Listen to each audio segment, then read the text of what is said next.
So our next speaker, Minal Potnis. This morning, I'm elated to introduce our guest speaker, Ms. Minal, the founder of ICAN Wellness Face Yoga, a new age technique with ancient roots. Minal holds a MBA degree and has a successful career as a senior human resources management professional. She has also applied her management skills as part of the core team that helped the Indian physically challenged cricket team win the 2019 World Championship in UK.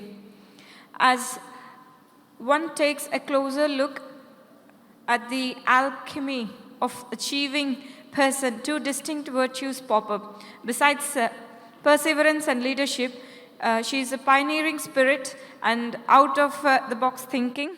Minal is noted authority on ICAN face yoga technique to address anti-aging, wellness beauty, mental strength stress, rehabilitation, speech, maxillofacial neurology recovery, autism neurodiversity. Face yoga is proving effective in facial paralysis, autoimmune conditions, autism, neurorehabilitation, and neurodegenerative disorders, stroke, amyotrophic lateral sclerosis. Her experience in the field of human resources management has given her an insight into understanding the effects of time, stress, and gravity on health. This motivated her to develop a program on alternative holistic therapy that addresses the physical and mental demands on corporate management. Minal synergizes art and face yoga exhibitions and workshops with India and international artists, showcasing the merging of therapy and creativity. She conducts workshops both in India and abroad under the banner ICAN Wellness. Notable mention among her awards is the award as an International Women Achiever for ICAN Face Yoga from Women's Economic Forum, Indian Ministry, Sri Athwale for continuous contribution of health and wellness, the Rotary Rajdhani chapter for distinguished contribution to society in humanitarian concern to bring about medical rehabilitation of facial muscles through ICAN Face Yoga. That's a long introduction. Really long introduction. They were supposed to make a synopsis, but sorry you had to really read. But thank you for reading it out. Okay. Good morning. Nice to see you again, Kat. Okay.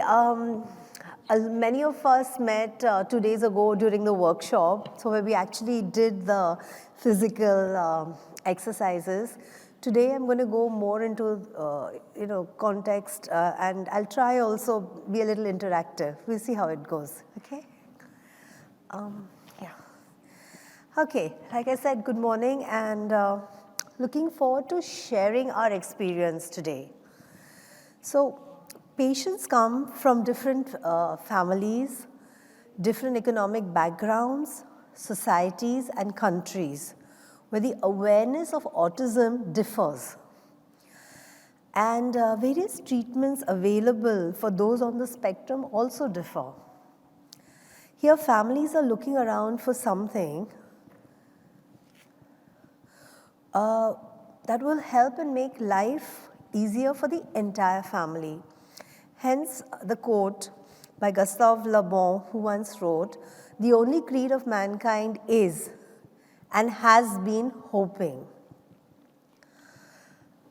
The mask on the left is the green color mask, is a dance form in India called Kathakali, where they use the facial muscles. So their muscles have to be really at optimum working condition.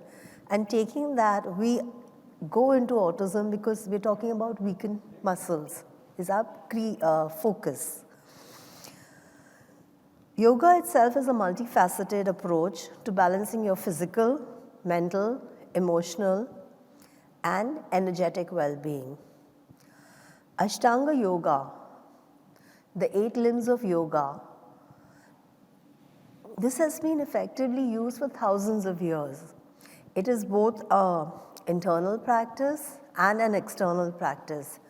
And ICAN is part of Ashtanga Yoga. Ayana face yoga is a special technique of exercises that focus on the face, the neck, the tongue, and the scalp. Using your 57 muscles, it is observed when exercised, these exercises stimulate the central nervous system, the brain, the endocrine glands, typically here, the facial muscles, and this increases the blood circulation to the facial muscles. So this is what we keep on focusing, focal point. Since its inception, Ayana has been working on beauty and anti-aging for facial muscles. I noticed its effects on neuro conditions and ventured onto this path, and this gave a new direction to the technique. Face yoga is proving effective in facial paralysis, autoimmune conditions, autism, neurorehabilitation, neurodegenerative disorders, stroke, amyotrophic lateral sclerosis, ALS, mental health, anti-aging, and wellness. Now, autism, rehabilitation, mental health, this is how we sort of focus it on. And our highlights are, for autism, weakened muscles, motor skills, oratory skills, and gastrointestinal. So this is how we go about our regimes or our programs. Okay, Ayana face yoga works to improve the muscle strength, as I said, of the face, the neck, the tongue, and the scalp. The face exercises, like all yoga postures, increase the blood circulation, oxygenating the muscles more and making the body more responsive. And this helps in regenerating cells. In a layman's way, I can say that the 57 muscles are like a quilt, you know, how we make a quilt. And if they're nicely pressed and ironed and starched, they look healthy and they look good. But if they're crumpled and they don't look good, and the health is also a cause of concern. So these, as you can see, are quite interlocked, okay? So which means if you exercise one set of muscles, get them toned, the next also follow in place. It's like a domino effect, but in a positive way. You know, it's a quilt. So you've got these pieces of cloth which are like stuck together, stitched together. That's how you make a quilt, and you have this whole big blanket. So similarly, if you work on a set of muscles, at some point the next set also starts strengthening out, and that is the beauty of the face yoga.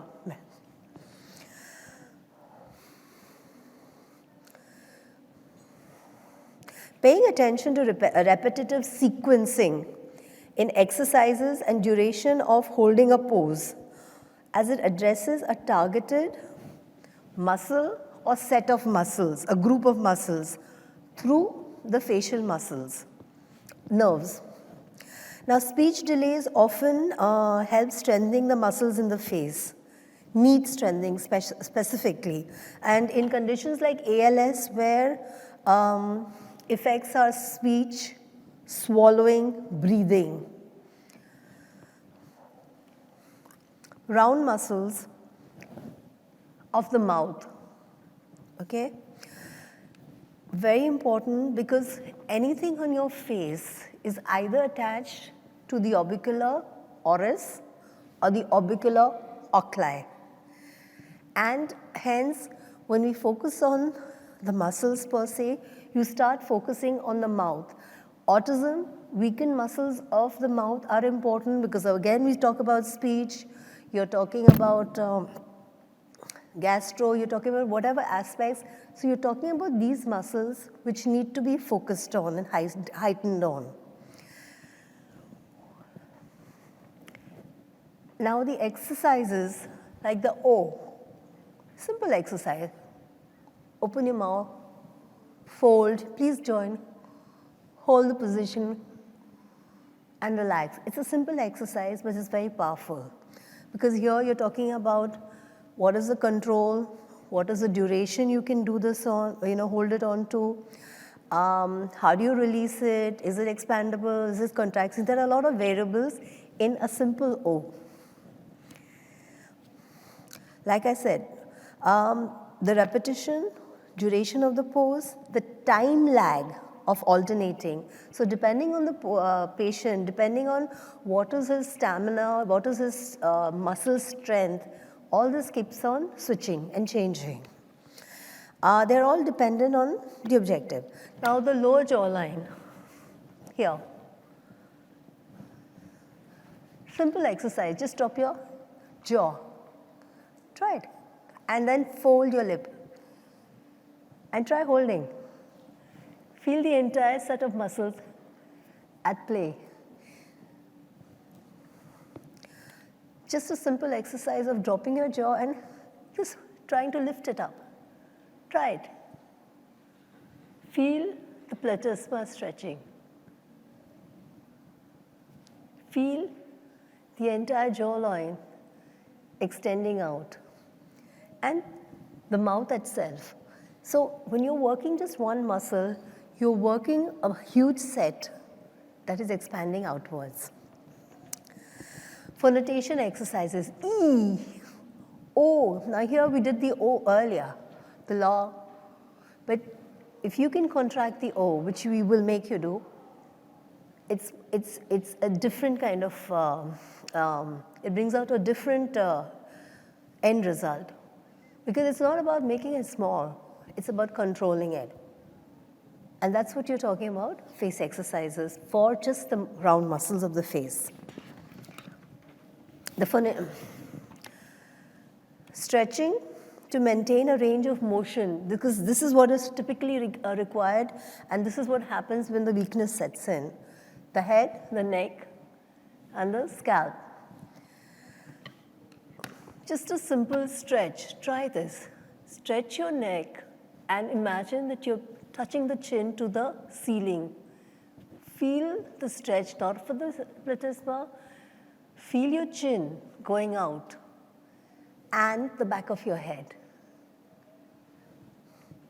The frontalis muscle. Now the frontalis muscle is here. Why is it important? Because this whole entire sect falls into place. A simple exercise of trying to strengthen it creates an entire movement here. This exercise lifts the eyebrows. It strengthens and prevents drooping of the lower eyelids. So, you're not talking about, just the frontalis muscle.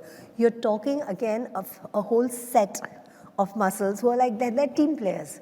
They all want to work together. You just need to get them into position. When you're working with kids, it takes time, but you get a result with 3 sets of muscles who are in play, and it's not just one that you're concentrating on, and that again is the interesting factor.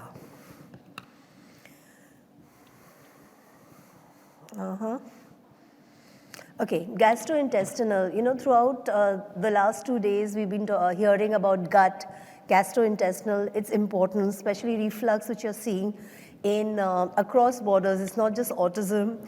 We're looking at caregivers, you're talking about corporates, you're talking about everybody. Today, reflux is an issue that seems to have encompassed every area, and it has to be looked into, not just for autism. So here we talk about addressing the neck, the jawline muscles, as you can see, this entire sect. Simple exercise. Just stretch your neck, take your hands exactly under your chin, bring it down, anchor, and stretch and feel happy and look up. Stretch. You can feel the entire platysma, the entire lower jawline and the chin activated, and relax. That's how the whole feel factor comes in. Autism and apraxia, face yoga. The Ayana face yoga exercises address the impairment of moving required of facial muscles. Okay, see the muscles that were not moving, that's what we attacked or we addressed. Attacked is the wrong word, addressed.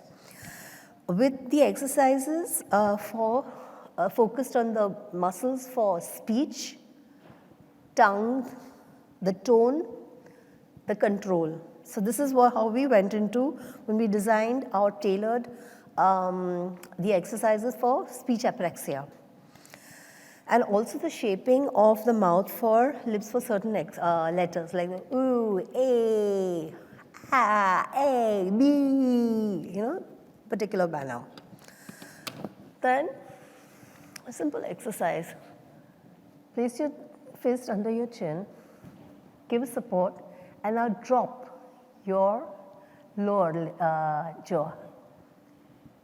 Feel the pressure. When you push it. See, yoga is what? Dynamic muscle resistance, one against the other. So if something comes down, something has to push up.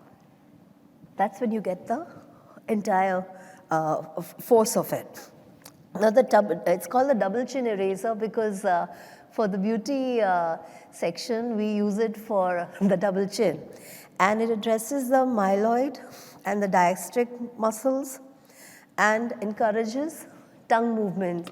So what happens is when you're doing, now typically it's very difficult to get the tongue to move or the tongue to be activated with an autistic child. But the exercise invariably also has a reflex aspect to it, but the tongue moves, it's involuntary, yeah. Like drop it, just ask them to, you keep your tongue in, the tongue tends to go inwards.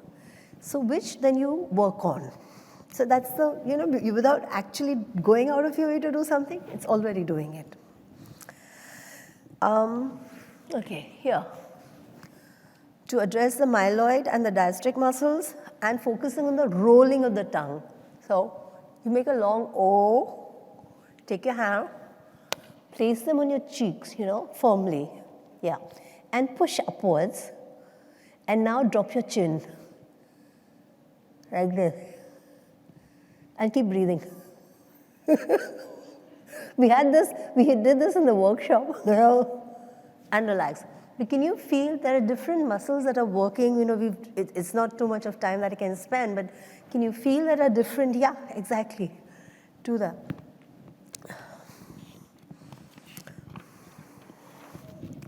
Now the nervous system and the motor nerves.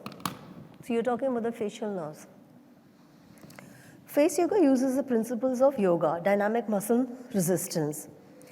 Now it includes using exercises to strengthen, stretch, and coordinate the movements specifically for, as I said, autism, yes, but even the neuro patients. I recall a lovely meeting encounter with a couple. The lady had a facial paralysis and she was drooling a lot. And she was referred by the hospital and then they came to me. So we were working on that particular facial paralysis aspect, the drooling, and after a few weeks, considerably, the drooling was in control. And one fine day, the husband came with a biscuit packet and a broad smile on his face. And it's a very lovely memory that I share with you because the family comes from a very low income strata. For them, a biscuit packet was a lot to come and give me. But this is what motivates. And when we were working on the drooling, we were working on the corners of the mouth. Now there's a small little muscle here. To work on that muscle itself, to strengthen it, there's a little intricacy to it. But that's what we did and it worked out beautifully. So I found that even the autistic, one of the children, not so much drooling, but there was a intensive weakness on the corner. So I could correlate. So just to remind you of the time, we have 5 minutes to finish. Only 5 minutes left? Yes. Oh my good gracious. Okay. So then what I'll do is, I'm going to just tell you about the rehabilitation. So we had an autistic child recently. From the day one of commencement, His tongue, lips, jaw, limited voluntary movement. So we focused on the peripheral muscles of the face. The child had participated in all the sessions, and he was mirroring the actions of repetitive exercises. Horizontal mouth muscles, vertical, inwards, outward twist focuses. And over a period of 7 days, but 7 days was, he was practicing the exercises, routine, the regime for nearly 3 hours a day into 7. And he participated in each and every, and very, very, very enthusiastically. So on the last day, what we found was the tongue was extending out on its own accord, while earlier the mother had to lift the tongue. He could hold the tongue to a certain extent. There was control, and there was also focus. Focus, earlier he was not looking at me, but there was focus on what was being told, the instructions. And that was interesting. Of course, know that he was doing some other therapies. Yes, those were ongoing for rehabilitation, but this is what we could manage. I'm going to just go to one aspect. Okay. Now, PubMed study, mental health. So, Ayana, we've been focusing and believe that GABA, to reduce stress, which helps in reconstruction and functional recovery of the nerves. So there's a PubMed study paper by C.C. Steller, Boston University, where the first hypothesis says imbalance of autonomic nervous system, ANS, and conclusion is the decreased PNS and GABAergic activity that underlies stress-related disorders can be corrected by yoga practices, resulting in amelioration of disease symptoms. Now, this has far-ending effects on stress, which is yoga-based. Now, for me, the frontalis muscle is my key, because like I said, this particular area is where the GABA or your melatonin angle, I'm talking in a layman's way, I'm not using technical words. So a simple exercise where I pull and I look has proven quite effective, and I can see the results, especially the child is calm, a little calming, his interaction in his family environment is reported to be, more conducive, happier, and this is what we see, so mental.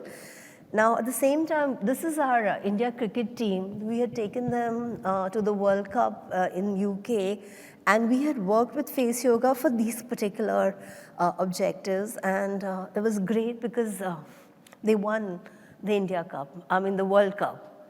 So a lot of interesting factors there. Okay, to quickly recap, Ayana face yogas, the exercises increases circulation, applied rehabilitation using facial muscles, increase cell nutrients and oxygenation, isolating the muscles that control the mouth with various exercises can have a positive effect of overall speech quality. And for children, technique that supports the development of the whole child, good night's sleep, learn to be still, and feel relaxed. Okay, anti-aging is also an important part of face yoga, but it's natural that when the cells become healthy and the aging process slows down, this reduces wrinkles and contouring is an addition. You can see the beauty effects in 30 days, but the contouring is very interesting because we've had TV artists who come so that their faces contour and it shows them in good light on the camera. But for autism, when the muscles are lax, they are not toned, the contouring is of much importance. So this is how we correlate it. The time is 10:40. I'm mindful. Yeah, we're winning. We've got 1 second. Questions. We will just give me a second. I'm wrapped up. I've wrapped up. Because it's a break and then another. Yeah, I understand. Yeah. I'm wrapping up. We spend more time. Yeah.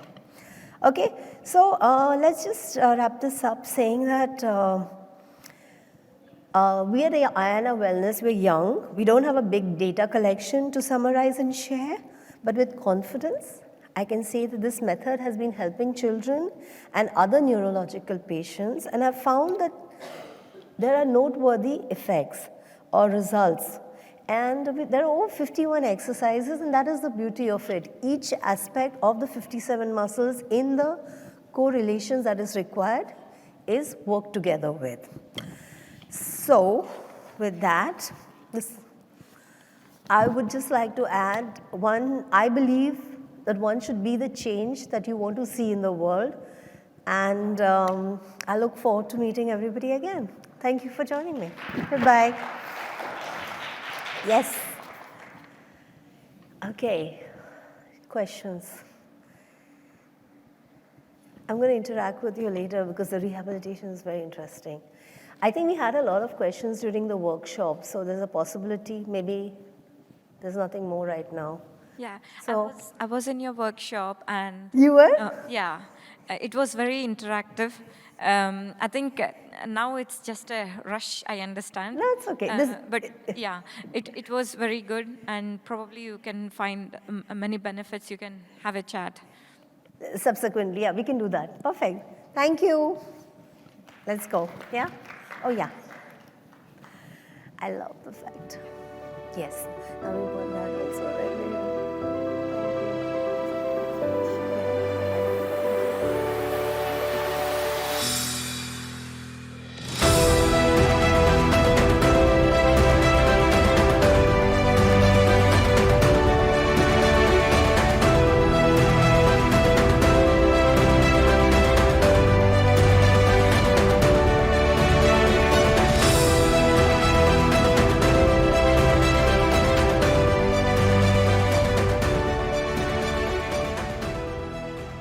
Hello, everyone.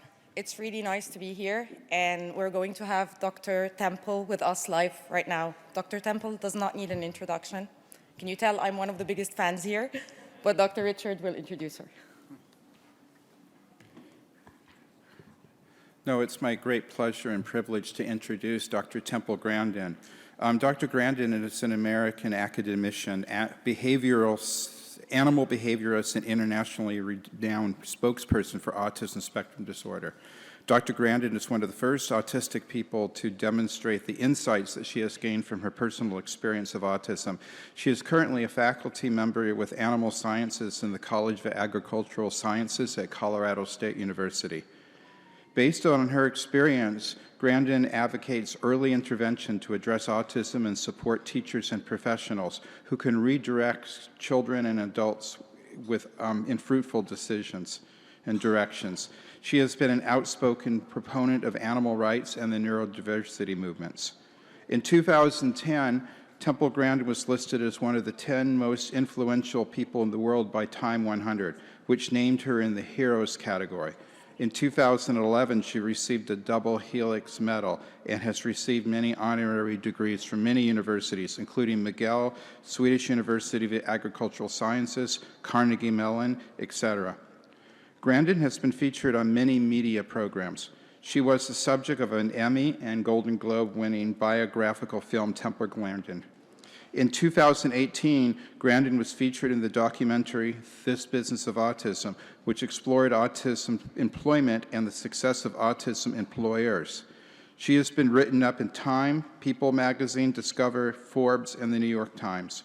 She is best known for designing the Hug Machine, which is a deep-pressure gadget planned to calm extremely sensitive people, which are ordinary people with autism. And I know her personally, working with her as a colleague to sequence her entire genome, to read the chromosomes from end to end and make sense of that as to how they caused her condition and how they continue to influence her life. And I'll never forget working with her to do that. And if you're interested in what we found out, come to my lecture tomorrow at 11 something. So introduce Dr. Grandin. Well, it's good to be here. And also a lot of emphasis on skills like getting dressed, combing your hair, brushing your teeth, eating with utensils. Well, one little tip with these kids, you have to give them time to respond. They're like a phone that's only got one bar of service. And slow down when you talk to them. And when the grown-ups talked fast, it went to gibberish. Can you put the next slide up, please? Now, the thing about autism is it goes all the way from Einstein, who had no speech until age 3, to somebody who has much more severe autism when they become nonverbal. But some of the ones that are nonverbal can learn to type independently. But a brain can be more social emotional, or a brain can be more interested in what they do. And having an interesting career has been very important to me. I'm really happy that I'm a professor. I've got graduate students, and I've done a lot of research in animal behavior. I have 3 graduate students that have become university professors. I'm very, very happy about that. So a brain can be more social emotional, or a brain can be more interested sort of in what they do. This is why I think it's important to get kids out doing interesting things. Some of these kids that get addicted to video games, one of the ways to get them off the video games is have them fix motorcycles, have them fix cars. It's the one thing that's worked. They find out that maybe fixing those motorcycles is much more interesting than the video games. And that's something that can turn into a career. And it's a skill that other people want. Let's go to the next slide. Shows a picture of Thomas Edison. He would probably be autistic today. He dropped out of school. Now, fortunately, he had a mentor. And he had a mentor that taught him how to use the telegraph. It's really important for students to get exposed to things. I was not originally in the cattle industry. I got exposed to it as a teenager. And I had very good teachers and mentors, starting with my mother when I was very young. She was always pushing me to do new things. She encouraged my ability in art. I had a wonderful primary school teacher. I had a wonderful science teacher who got me interested in studying with all kinds of interesting projects to do. Good teachers are so important. Let's go to the next slide. There's Einstein. He would probably be in an autism program today. Let's go to the next slide. Put the next slide up, please. Now, I'm a kind of a NASA fan. And I got 5 years ago, I got a chance to go visit visit this launch pad. This was like so much fun. And what I learned when I went there is the astronauts, they had we call it the right stuff, but they were people that had Tourette syndrome, that were dyslexia. They were building the launch pad. They were designing control rooms. There were people there at NASA, really smart people, that were, some of them probably were on the autism spectrum. I've been to many, many NASA sites. And if you look at the old videos of going to the moon, look at the people in that control room. I think there was quite a few autistic people there. And they were really happy that they got to be involved in that project. Let's go to the next slide. Now, I've got emotions, but I get emotional over interesting stuff I do. And Voyager spacecraft now is 45 years old. The scientists are in their 80s now. They are still tracking it. They've managed to keep it going. For a long time, they had to work out of a storefront next to a McDonald's, but they kept it operating with no funds. And I can get really into that because it's so cool what they're doing. They're still learning from this spacecraft that's 45 years old. Let's go to the next slide. Got past Saturn. We can go to the next slide. And then you've got the techies down there that keep that antenna going. Yeah, they probably have to do it at 3 o'clock in the morning. I got a chance to sit at the original mission control desk. That was really, really cool. Go to the next slide. Now, let's not get hung up on the labels. Autism is this big spectrum. And the problem with autism is they keep changing the diagnosis. Originally, maybe 30 years ago or so, you had to have speech delay to be labeled autistic. And then they added Asperger's syndrome, where you could be socially awkward with no speech delay. And then in 2013, they merged everything together. And you've got a spectrum that's going from Einstein to somebody that may have much more severe problems. But I can't emphasize enough on working with the little kids, because when I was 3, I looked very, very severe. And we can go to the next slide. I have grandparents that come up to me all the time, and they find out they're autistic when the kids get diagnosed. That just happens all the time. And sometimes adults later in life getting diagnosed helps them with their relationships. But I'm concerned that too many fully verbal, smart kids on the spectrum get so hung up on the label, the parents get hung up on the label, that the kid's not learning basic skills like shopping, learning how to save money, doing laundry, just very, very basic things. Another big problem I'm seeing is not making the transition into the world of work. Work skills are not the same skills as academic skills. We need to start children when they're 11 years old, maybe volunteering at a fruit stand or something like that, where they learn how to work for somebody outside the family on a schedule. Let's go to the next slide. Now that's me having a real fun time at the vehicle assembly building. We'll show another slide, all the cool stuff I got to go do there, like go up on the roof and I wasn't supposed to. That was really cool. All right, let's just get back to the getting important stuff in autism. Let's talk about some basic issues here. Sudden surprises scare. Okay, let's say a child's going to go to a new school. We'll try to visit it maybe before they go there, or look at the website. The other thing that's difficult for a lot of individuals with autism is multitasking, when you rapidly have to multitask. But we've got to get these kids out doing stuff. We've just got to do that. And I was brought up in the 50s, and we used a method, I call it teachable moments. So let's say I took my drink right here and I stirred it with my finger. That's bad table manners.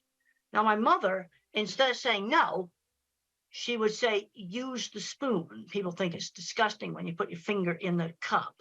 She would give the instruction instead of saying no.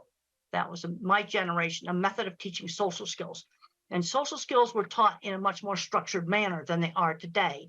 We need to limit the screen time, the phones and the computers, to about an hour a day. And we need to get kids out doing things. Today, I saw some kids out playing in the playground that's near my house, and that's the kind of stuff that kids should be doing. Let's go to the next slide. So there's the teacher there working with a really young kid. And the thing I have found on very young children's programs, some teachers just have the ability to work with these little kids. Now, if you've got a little kid that's not talking, the worst thing you can do is let them just sit and play with a phone all day. That's the worst thing you can do. You need to get an effective teacher working with them. And I find some teachers have the ability and some don't. Let's go to the next slide. Teaching turn taking. That was done with me with board games. You have to learn how to wait. It's something that's very important for young autistic children to learn how to wait. And we'll go on to the next slide. Teachable moments. We already talked about that. You don't yell and say, stop it. You give the instruction and the reason why. Let's go to the next slide. You need to limit the video games. One of the things that I was not allowed to do when I was in high school was just become a recluse in my room. I was not a good student. I was a terrible student, but I still had to attend to classes. You know, too many of these kids are just getting on the electronics and just staying in their room, playing video games all day, and they're not getting wonderful jobs in the video game industry. And if they were getting wonderful jobs in the video game industry, I'd be a lot more positive about it. But some young adults, again, addicted to video games, the one thing that was successful in getting them off of it was working on motors and engines. And they found out that they were more interesting than the video games. Let's go to the next slide. Now, my mother would always stretch me to do new things, but she always gave me a choice. You know, we could go to this store or that store, or you could do this activity or some other activity. Always giving choices. You can do your homework when you get home from school, or you can do your homework after dinner. Giving some choices. And one of the things that helped me, being raised in the 50s, is we had sit-down dinners. And, you know, my sister and my parents would take turns telling about their day. Unfortunately, in some families, that's not happening. And this was part of getting me to be a lot more social. And you can learn business social. Another thing that was done in my family is when we were 7 or 8 years old, and it was done with most of the families in my generation, is when I was a little kid, I had to dress up in my good clothes when the parents had a party. And I had to serve the snacks. I had to shake hands with them, learn how to talk to them. Really, really good social training. Let's go to the next slide. Let's talk about sensory issues. Sensory issues are really real. And loud sounds like a school bell or a hair dryer or maybe a vacuum cleaner would hurt my ears. Now, one of the ways to help a child to tolerate these sounds is to let the child play with the vacuum cleaner, where they turn it on. They turn the hair dryer on. And when the child turns the dreaded noisy thing on, they often get to where they can tolerate it better because they are controlling it. Now, there's some kids wearing headphones all the time.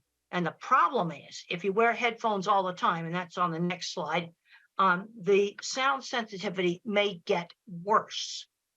So what you want to do is have them with you. You can have them in your backpack. So they're with you. They give you control. You've got them with you. But then you try not to wear them. Because I've heard stories where they were wearing headphones all the time and the child got so sensitive he couldn't tolerate quiet conversation at the dining room table. But sensory problems really are real. Sensory integration methods can be helpful. There's a paper you can look up online that's called Environmental Enrichment is an Effective Treatment for Autism. And it's a method where you stimulate two senses at the same time. Maybe touch a warm coffee cup and then smell some aromatherapy. So you're stimulating two senses at the same time. And the title of the paper is Environmental Enrichment, an Effective Treatment for Autism. Now, let's say we have a nonverbal older child or adult and problems with maybe destructive behavior or hitting. The first thing with somebody who cannot speak is give them a way to communicate. Not being able to communicate is totally frustrating. Also, you have to rule out, do they have a painful medical problem that they can't tell you about? That's the first thing you make sure they don't have acid reflux. I had acid reflux last night because I ate some hot sauce I wish I hadn't eaten. And my stomach was hurting last night. But the sensory overload, if they have a meltdown or outburst in a busy, noisy store, that is probably sensory overload. But we've also got to give them a way to communicate. That is just super, super important. There's a next slide just shows that sensory symptoms are part of the neurobiology of autism. Now, when I was a little kid, they tested me for two things, deafness and epilepsy. Now, I could pass the deafness test, but the problem is my ability to hear auditory details impaired. Like if the grown-ups talked fast, it was when adults talked fast, it's like, blah, blah, blah, blah, blah, blah, blah, blah. That's what it sounded like. Because I didn't hear the hard consonant sounds. Like if someone said the word cat and they said it fast, I would hear ah. So my speech teacher would say cat ta, or she'd hold up a cup and she'd say cup pa. And she switched back and forth between saying cup and cup pa. Because if people talked fast, then all I heard were the vowel sounds. Stretch out and enunciate the consonants. And sometimes hearing would kind of cut in and out like a bad mobile phone connection. There's kind of three ways that the brain can have a problem with language. Not hearing the auditory detail, where I'm hearing gibberish, trouble with getting my speech out, expressive. And then the next slide, I talk about echolalic children. And echolalic children, they have good speech and they will recite an entire movie script. But the problem is they don't know what the movie script means. That's the problem. So in Life Animated, what these parents did is this child had memorized Disney movie, and they picked out phrases in the movie that could be used in real life. And then their son started to figure out that words had meaning. So an echolalic kid, you've got to teach them that all this language they're yakking out has meaning. So there's kind of three ways the brain can be messed up. The next slide talks about attention shifting slowness. Now, if I was a computer I've got a very, very small, I'm an Intel 286. I mean, if you're a computer geek, that's the first chip. But I have huge memory. Attention shifting slowness. This is why you have to give the child time to respond. The next slide shows attention shifting slowness. It's an old Ami Klin slide, and look at how the normal person's looking at the eyes. But the other more important thing in this slide is look at how many times the normal person looked back and forth compared to the autistic person who's trying to lip read. Tension shifting slowness. All right, now let's look at things where this could cause a problem at work. I want to see these kids get employed, and I want to avoid the jobs such as rapid multitasking at a McDonald's takeout window. That would be a very bad job. Another problem is I don't have any working memory. So if let's say I have to shut down the cash register at night at a store, and then maybe 5 or 6 steps, I need to write them down. I need to write the steps down like a pilot's checklist. Long yakety-yak strings of verbal information do not work with me. Let me make a pilot's checklist. Okay, and if you don't want to disclose autism, just say to your employer, pilots need a checklist. I need one too. And for pilots, it's mandatory. In every country in the world, pilots have to use checklists. Now, I'm talking about giving the child time to respond. When I was 5 years old in school, we had a little assignment where we had to name the pictures that began with B as in beautiful. So I called the suitcase a bag, and the teacher marked it wrong. And she didn't give me time to explain that in our house, they weren't suitcases, they were bags. And that was very, very frustrating for me. In the next slide, we're going to be talking about some visual problems. I don't have visual processing problems, but some individuals do. And vision might break up similar to a migraine headache. Or this next slide that shows an image that's breaking up. Seeing probably wouldn't be a primary sense if that's the way things look like. And this may explain why a number of people that do not speak touch and smell things, because those senses provide accurate information. And we'll go on to the next slide that shows an escalator. Now, in your brain, you have the eyes that work like a camera, but then in the back of the brain, there's circuits that assemble the graphics file of shape, color, motion, and texture. And if there's something wrong with those circuits, print may jiggle on the page when you try to read. These kids are often terrified of escalators because they can't tell how to get on and off of it. So you have a child that hates an escalator. The chances are he has a visual processing problem. And the eye exam may be more or less normal. And if you have a child that can't read, the next slide shows print jiggling on the paper. Try different pale colored papers. Now, this is my children's project book right here. Well, you see the light blue paper color right there.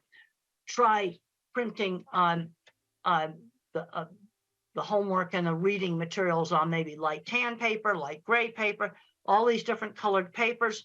That sometimes really works for some types of dyslexia. Just try different colored paper, try different colored backgrounds on your computer, on your laptop, or on the iPad. The next slide, I talk about lighting issues. And one of the big ones now is LED lights that flicker. And one of the ways that you can determine if LED lights are bad is take pictures of them in slow motion. So you want to wave like this, because when you play it back, you want to make sure it's playing back in slow motion. And you're going to find some flat screen TVs that flicker.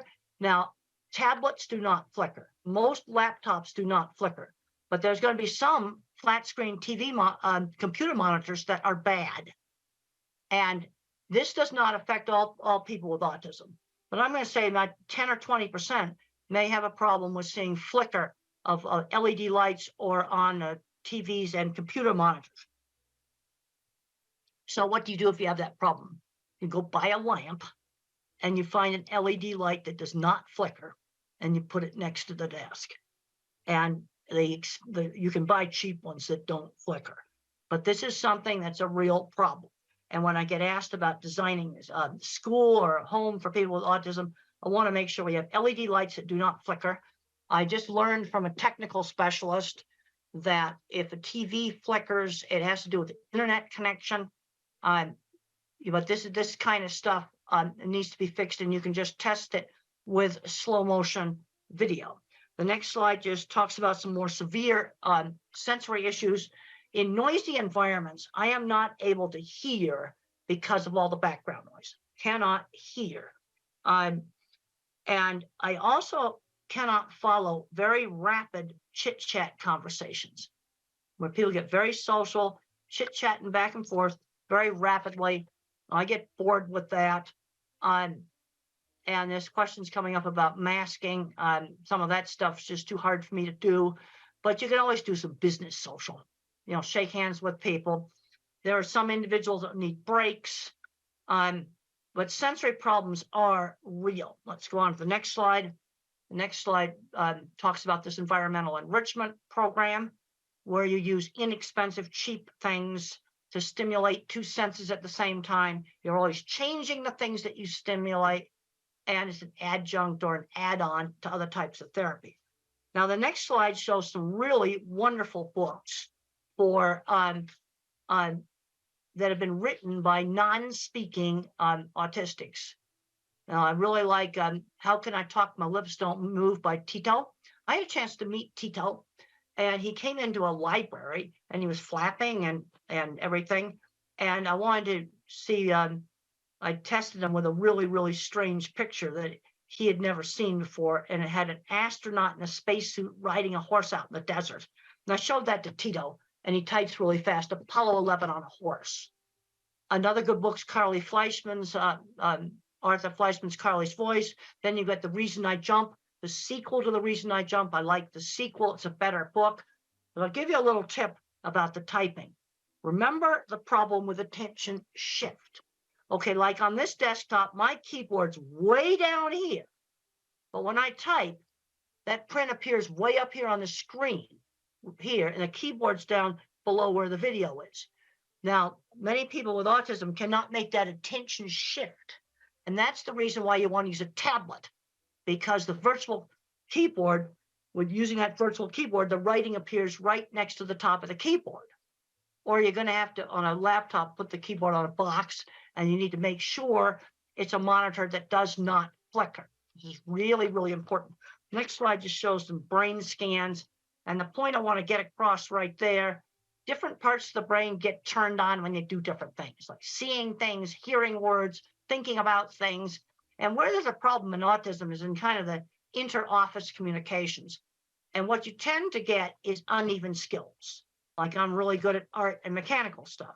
Somebody else might be really good at mathematical stuff. And we'll just show some more pretty brain scans. Next slide shows, oh, that's my skull. Let's show the next slide. That's the microbiome. You see the little tiny hairs there. Those are axon tails, and they form great big inter-office communication cables between different parts of the brain. And then I can show you a slide without my ugly skull. And that's the connectome is much prettier when it's by itself. The next slide shows the circuit in the brain for speak what you see. Now there's the normal control right there, and I'll show you mine.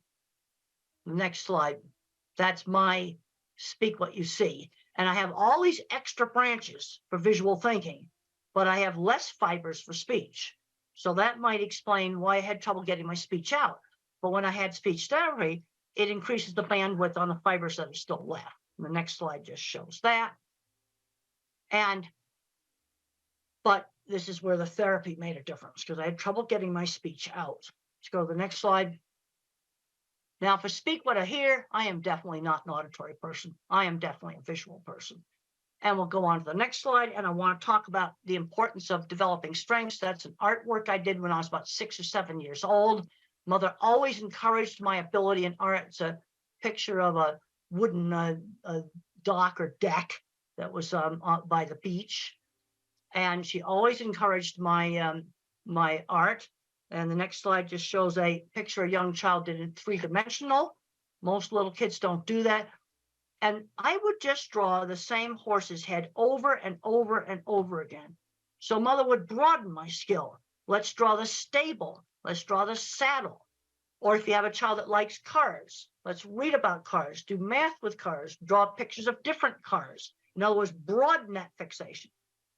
Broaden the fixation, especially if it's something like cars that can turn into a career. The next slide just talks about the art ability being encouraged. Often we'll have uneven skills, really good at art. I was absolutely terrible at mathematics, but then you're going to have another autistic person that's good at math. And we'll go to the next slide where it shows that the way I think, it's videos in my head or movies in my head. I'm what's called an object visualizer.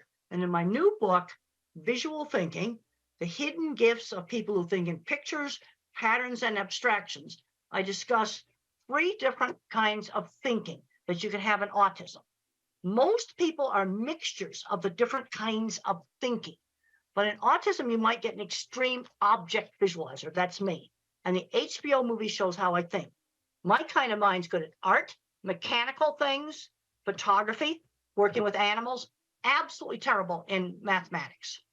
And then the next kind of mind is the visual, spatial, mathematical mind. And the mathematical mind thinks in patterns. And then you have people that think in words. And it's important to kind of know how the child thinks. That just shows eclipse shadows on where the eclipse, the trees made little tiny eclipses like a pinhole camera. That happened on our campus. I noticed detail. I watched a whole bunch of students just walk over that. They just didn't notice it. But I noticed visual detail. The next slide shows 2 things that can bother cattle, like seeing a car through the fence, seeing a piece of red string, seeing a bottle there that might move. Little things that people don't notice. Also in autism, there is there's some better ability to pitch discrimination. There's been a lot of research that shows that these sensory things really, really are real. And the next slide shows one of my cattle handling facilities. And how did I sell my work? One of the things I did to sell my work was to show off pictures of things I had designed. And one thing I really liked in the HBO movie is that it showed my actual projects. It also shows how I think in pictures. It's very, very accurate on that. And I can say that the geek side of me really liked that. The next slide shows a recreation of one of my projects in the HBO movie. I thought that was just so cool. I really, really liked that. The next slide shows starting on my very first project. Now, I had some good mentors in the construction industry. On my first project, the Swift plant in 1974, I criticized some welding, and I said it looked like a bird had poo-pooed on it, and that was pretty rude. And the plant engineer pulled me into his office in private and said I had to apologize for that rude kind of talk. He told me what I should do. And then another person that helped me was a small contractor, steel and concrete work contractor, who had seen my drawings and seeked me out. And for 10 years, we built projects together. And so those are on a construction site, some of my early projects. And some of the most fun stuff I ever did was working in construction. And I worked with a lot of people that were probably dyslexic, ADHD, or autistic. Some of these people owned big companies where they made mechanical equipment. They had lots of patents. I really put the emphasis on the career. This is what's made life happy for me, is having a fulfilling career. The next slide just shows some of my drawings. And when I showed people my drawings, they were impressed. That's how I sold jobs. Okay, let's work on what are we going to do about job interviews? Well, a job interview for me was lay the drawings on the table and show off the drawings. That's what I did. And they'd look at my drawings and go, wow. In fact, actually today, now that everything's computerized drawings, I'm seeing some very bad drawings. And Now, the next drawing shows a dipping vat system, and you can see on the concrete work, I have all the reinforcing rods drawn in there. 4 years ago, I got a really horrible set of drawings that the engineering firm had done on a computer, and they hadn't drawn in the reinforcing rods. And I marked them all in pencil, and I said, you go back to that engineering firm and get it done right. This is a piece of equipment I developed for the meat industry called the center track restrainer system. You can see a lot of complicated steel work there. And one of the people I worked on this was autistic, undiagnosed. Special ed department builds the stuff. And we need these skills. We need to find back doors into jobs, where you just kind of bypass the interview and get jobs. Well, a friend that has a store, and maybe they'd be willing to work with the kid. I think I'm going to stop there. You can have the rest of the slides because I'd like to do questions. And I've already talked about some of the most important stuff, but what you see right there is high-end skilled trades. And I was very interested. I went to the Steve Jobs Theater right before COVID shut everything down. And the glass walls came from Italy and Germany. And the carbon fiber roof came from Dubai. That's very, very high-end skilled trades. That's something to be proud of. All right, let's get some questions going right now. Hope I'm going to get some questions. Hello? Hello? Yes, let's get some questions. Yeah, just a second. Hi, my name is Sona. I have a son. He is nearly 8 years old. And I always have this question because I'm a big fan of you and I know you know a lot about autism and animal behavior. So I wanted to ask, what's the connection between visual sensory preference as my cats and my son? They both like similar toys and they have similar visual preference. Is there any link? Does your son speak? He is speaking, but he is not like having any big vocabulary. So he has very short vocabulary and has sensory issues. Does he have a decent way to communicate? Even something out like one of these computerized things that will speak, or a picture board or something for him to communicate with? No, we never use like visual pictures like PECs. We never use those. So we encouraging him to use more spontaneous speech and the speech therapist, the ABA therapist, all of them, what they recommend, we follow that. Well, if he can learn to speak, then you don't need to use PECs. But Yeah. if you have a child that has like 3-word vocabulary, and he's 8 years old, we need to give him another way to communicate more easily. And that, I can remember the frustration when I couldn't communicate. And I remember that, I showed you that picture of the bicycle in the suitcase. And it was so frustrating when the teacher didn't give me time to explain that in our house suitcases were bags. And I didn't understand the concept of the letter B, the sound of the letter B. But there's a point where they need to get a better way to communicate. Yeah, some kids can do sign language. Some kids there's various programs you can get for tablets. Yeah, the thing is, he started talking just before he gets 6, so it's really delayed. So that's why. But is he starting to talk? Are you getting more and more language?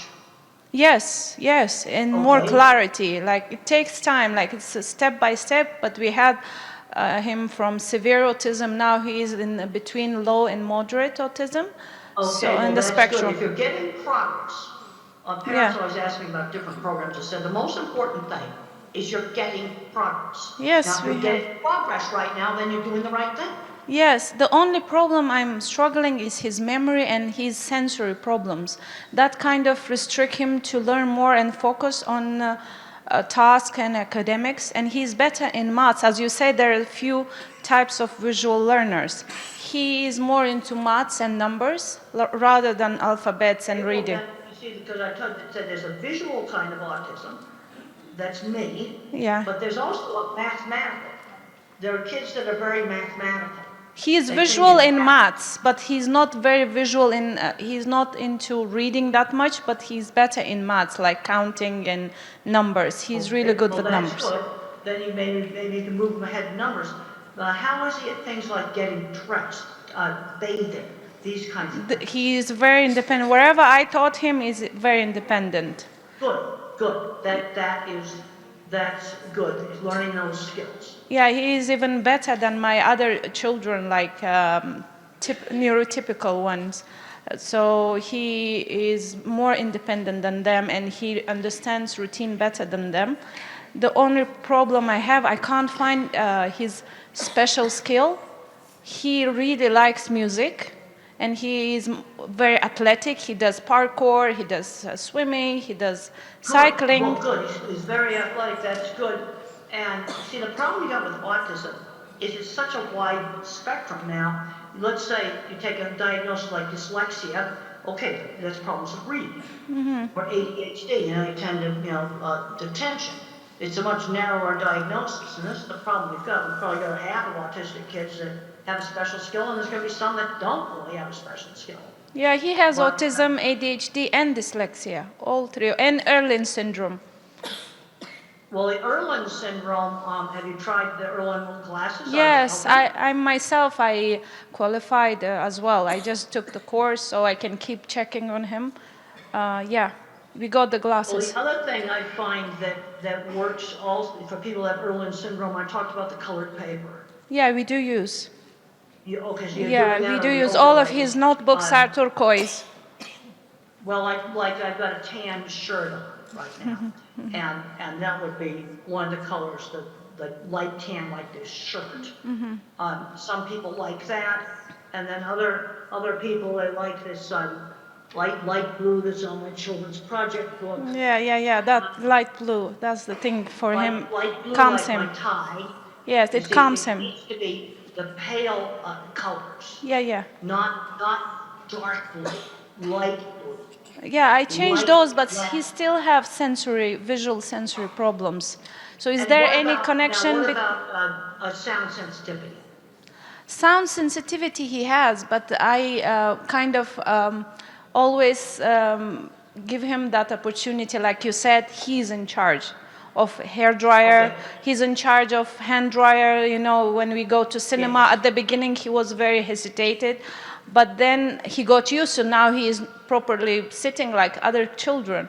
So I kind of make him to be prone to that, and he's used to it. Well, that's good that you see him and making him see when the child turns the hair dryer on and off or the vacuum on and off, where they control it. Yes. That to desensitize some of that.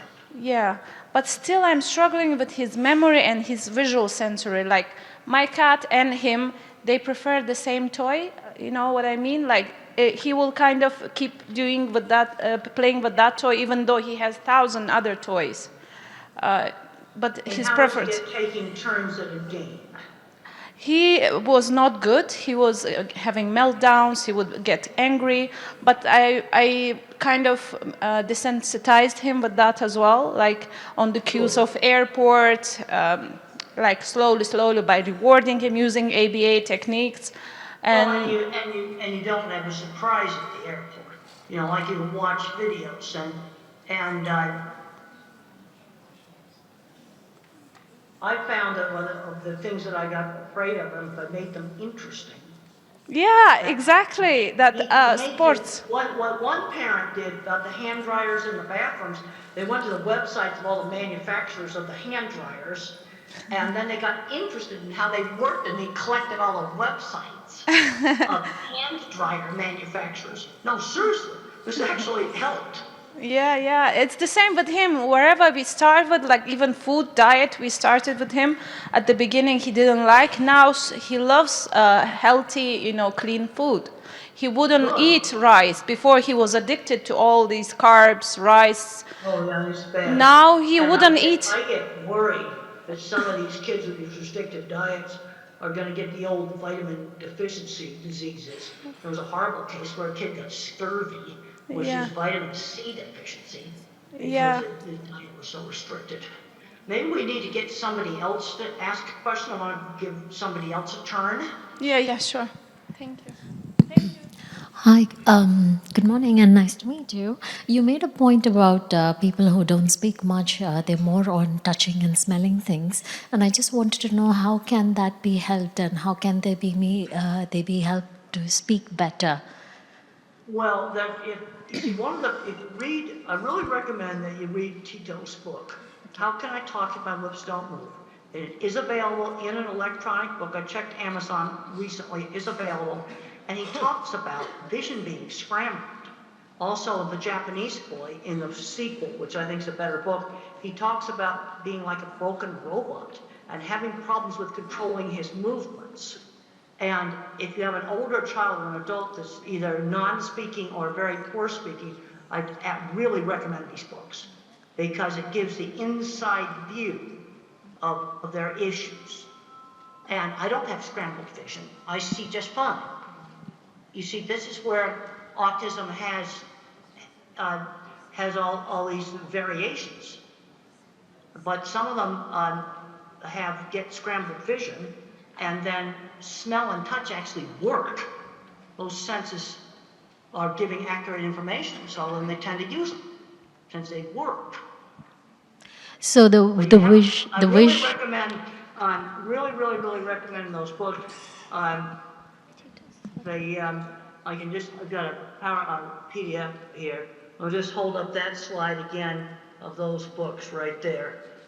If you have an older kid or an adult that doesn't speak, those books are going to give you so much insight. They type independently. Nobody's holding their wrist or their arm. They type completely independently, and they describe sensory scrambling. Now, I don't have this. I have sound sensitive. And then there's some, I had a student that had a problem with print jingling on the page. But see, this is where the sensory stuff is so variable. This is sensory problems a lot worse than mine was. Good morning. My question is how to teach taking turns. There is a child, 8-year-old. He struggles with taking turns. He can't wait. And while playing. That was the reason why when I was 3, we spent a big part of my therapy was learning how to wait and take turns in games. How do I teach? How do I do it? Like sometimes there's a video activity happening, and there are 3 kids. One after another, they can watch their favorite video clip for maybe 5 minutes. But he can't wait for others. Well, let's do something where it's shorter than 5 minutes, like a board game. We played a lot of Parcheesi, which is a very simple board game where you shake little cups with dice in it, and you move little wooden pieces around on the board.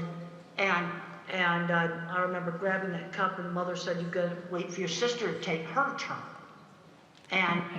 And something where it's not 5 minutes. Let's do some turn-taking thing where it's 1 minute. Take a turn in Parcheesi takes 10 seconds. Okay, so I start with 10 seconds. The first activity should be very short. Well, but the thing is, my speech teacher that I had years ago, this would be like 1950. Okay. She just knew that teaching the kids how to wait and take turns was super important. My therapy had a lot of emphasis on that. All right. How to wait in line. Okay, you're at the supermarket and you've got to wait in line. You can't cut to the front of the line. That's also turn taking. The child is able to wait in queue, but only taking turns when there's a person who is talking to him. He finds it difficult. In queue, nobody is speaking to each other. They are facing the other way, so he finds it very easy to wait in queue. But he has. Okay, wait queues, okay. But when he has to play with other children or he has to watch a video and wait for that time, he feels that he's not given his He's not having control on his activity. I don't know what is the exact feeling he has. Well, you might try different things. When we were kids, we did a lot of relay races where you'd take turns running and kicking a ball or something like that. Yeah. Try some different things that involve taking turns. Now, if you're watching videos, one thing I'd recommend is the phone be physically passed. All right. The phone has to be physically passed around. Passed. Thank you so much. The taking turns means the phone has to be given to the other person and passed around if you're doing something on a phone. All right. I think that's going to help on the taking turns. Thank you so much. Okay, maybe we can get another question. Hi, Doctor. Nice to meet you today. In the last 5 years, we're hearing somebody tell autism causes by TV. I want today listen in your opinion. Caused by what? I didn't hear you. TV. I don't know what that is. Television. TV. Autism is caused by television? Yeah, somebody tell that. No, autism is not caused by television. But if you let a child spend 10 hours a day watching television, that's bad. And it'll probably make the autism worse. We need to be getting them out and doing things. But television does not cause autism. Thank you. Nice to meet you. I'm Eleonora. I want to ask you, what do you think about the connection between language and motor coordination? Is it important to improve motor coordination in autistic children, to improve also language? What do you think? Well, there's some really interesting things that's happening with horseback riding. And I've had parents tell me that their kid did their first words on a horse. Now, there's three things that happen on a horse. First of all, riding horses is really fun. Yeah. But the other thing is you have to balance and there's rhythm. You're doing balancing and rhythm at the same time. Now, occupational therapists and sensory integration might get you on a swing and do some of the same thing. But when you stimulate the vestibular system with balance and rhythm, that can be real helpful. Another simple thing that might work is you nail a board to the floor, and then you have the person walk, what we call walk the tightrope like this, along a board that's nailed to the floor. I mean, it's only like that far above the floor. But you do these activities that stimulate the cerebellum. Yeah. Things like swinging. There's a paper I worked on years ago with Lorna King. Now, the child, they had him on a swing and they were working on speech. And there's some good things with the motor and speech. And the thing that's not known is which kids respond to this. You see, this is the problem with any of these sensory things. It works on one kid and another kid it doesn't work. Okay, I worked on my squeeze machine. Some kids respond to deep pressure, other kids don't. This is where the sensory problems are real variable.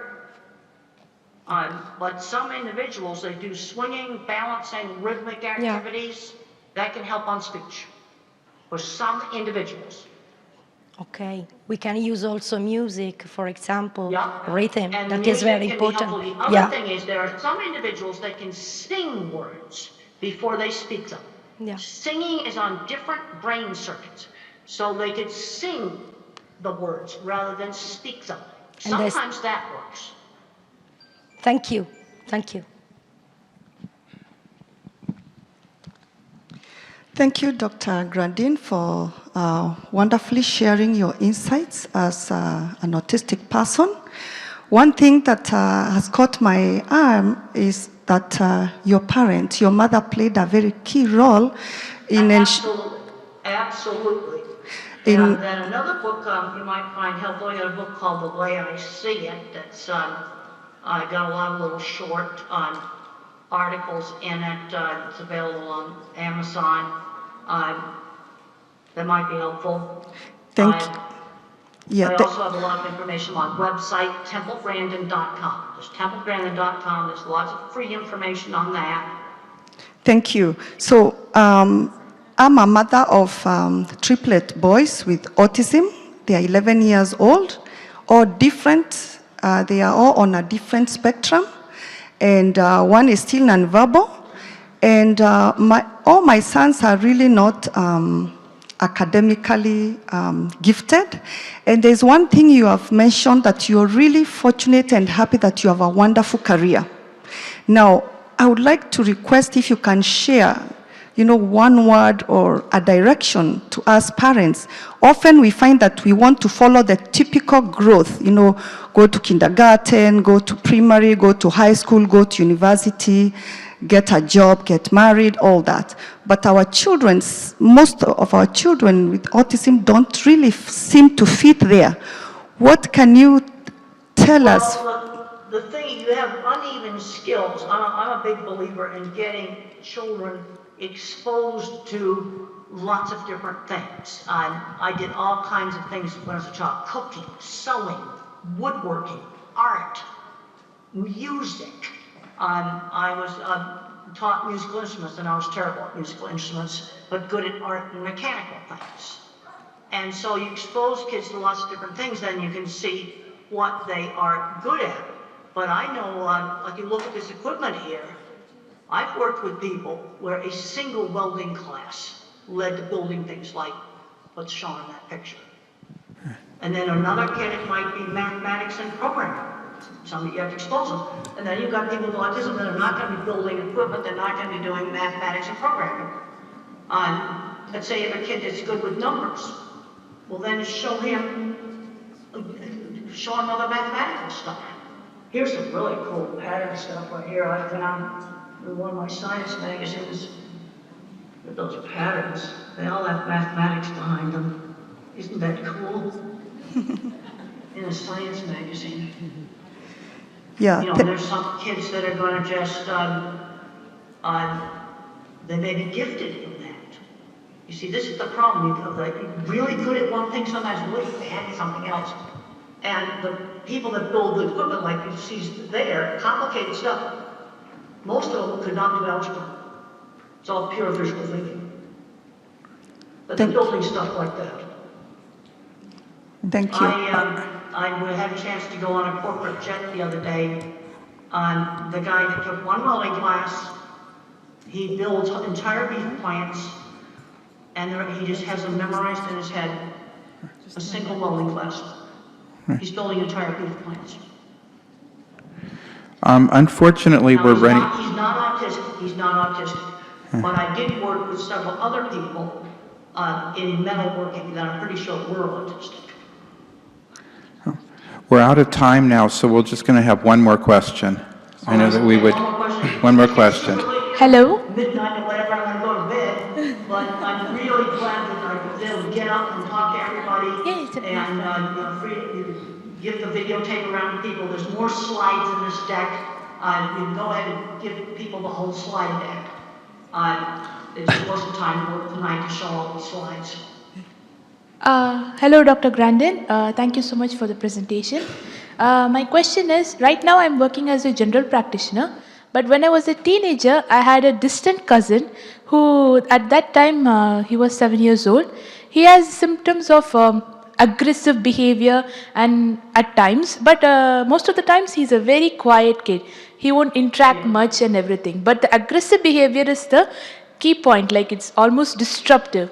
And later on we diagnosed he has autism. But how old was he when he was doing the destructive behavior? At 7 years old. And because of that, his whole family also have a history of mental illness, like other mental illness. It's stigmatizing, it's so traumatizing for all of them, especially the boy. So how to deal with autism children with aggressive behavior? I had aggressive behavior when I was 7. There was a penalty for it. There was no television for one night. For aggressive behavior. The other thing you have to look at, what is bringing it on? Is there a problem with frustration with communication or with sensory overload? Communication. We've got to make sure he doesn't have if the child is non-speaking, then you always have to make sure you do not have a hidden painful medical issue, like maybe an ear infection, urinary tract infection, acid reflux in their stomach, a toothache, something that's hurting that they cannot tell you about. I think And he there's had some meningitis. really, He had meningitis. I also had problems with things like getting aggressive when I was a child was worse when I got tired. Mother had a pretty good sense of when she needed to just say, I need to go to my room and like just calm down. But when I was 7, I was fully verbal and there were consequences for aggressive behavior. No TV for one night. And then I threw a big tantrum. Mother would put me in my room and let me calm down for half an hour.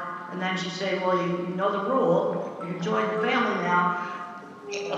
But there'll be no television tonight.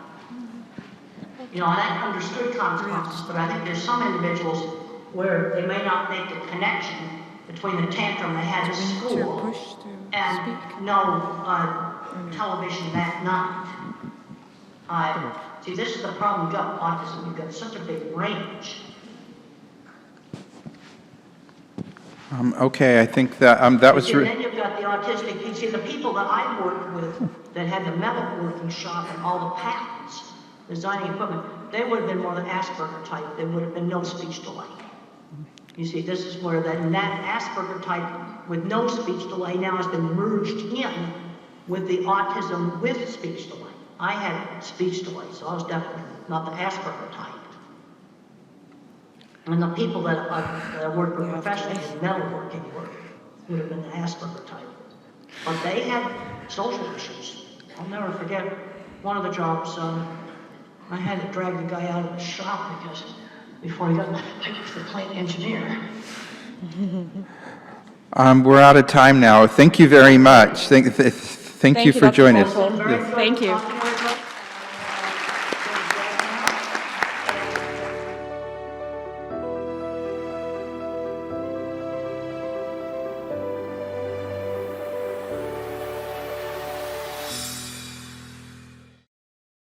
And it's my honor to introduce Dr. Alok Sharma. Dr. Alok Sharma is the professor and head of the Department of Neurosurgery at LTM Medical College and Hospital in Mumbai, India.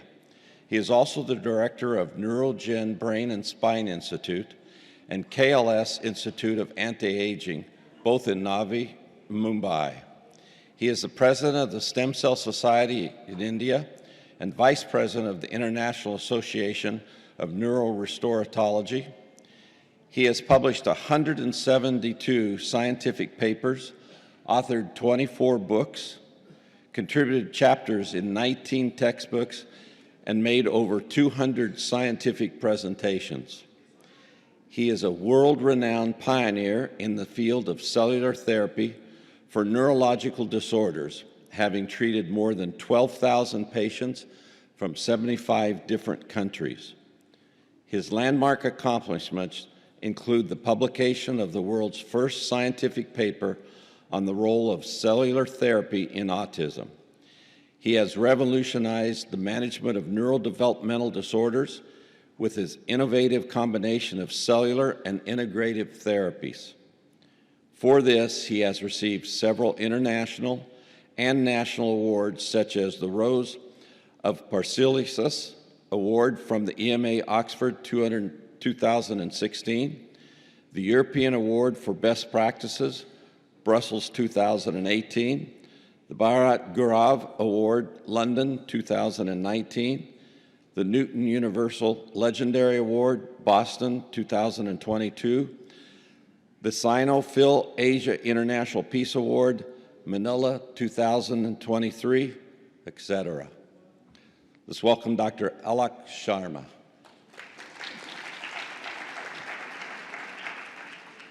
This is truly amazing. To be in Dubai, to be at this wonderful international conference for autism and neurodevelopmental disorders, but most important, to be able to give a talk immediately after Temple Grandin. What an honor. I had never thought in my life that, one day I'd be speaking after the legendary Temple Grandin. Temple, you're just so amazing. You're not you, your life, your thoughts, your work, your effort is not just an inspiration to people on the spectrum, to their families, but to all of us caretakers, researchers, and doctors in the field as well. So I'd like to begin by thanking Temple for the wonderful and amazing talk that she just gave. I'm going to speak on a new topic, that's regenerative medicine in autism spectrum disorders. When I give a talk, I like to begin with this picture. This is a picture, this is a painting, a huge painting, the size of this entire wall, which I found in a hospital in Howlin, Taiwan. And when I entered that hospital, I asked them, why is this picture here? They said, this is a picture of Lord Buddha going into the jungle to heal. And they said the job of the physician is to reach out to people who are in suffering and heal them. So that's what we have to do, reach out and help those in need of healing.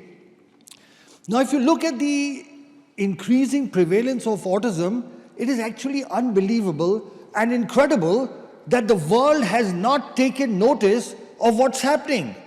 You look and see in 2004, the incidence was 1 in 166. In 2023, it has become 1 in 36. At this rate, in the next 2 decades, every third child will be on the autism spectrum. Okay, this is something we as medical professionals need to bring to the attention of society, of people, of governments, of administrators and rulers, that this is unprecedented and that the facilities to take care of these children do not match up to the increasing incidence. There are about 70 million kids on the planet. That's 1% of the world's population. It's like a huge percentage of people. So the current situation is that, you have a child who has some symptoms, the parents notice, you go to the doctor, therapist, get a diagnosis, and they say what you can do is therapy, you start the therapy and you're back to where you were. So what's new?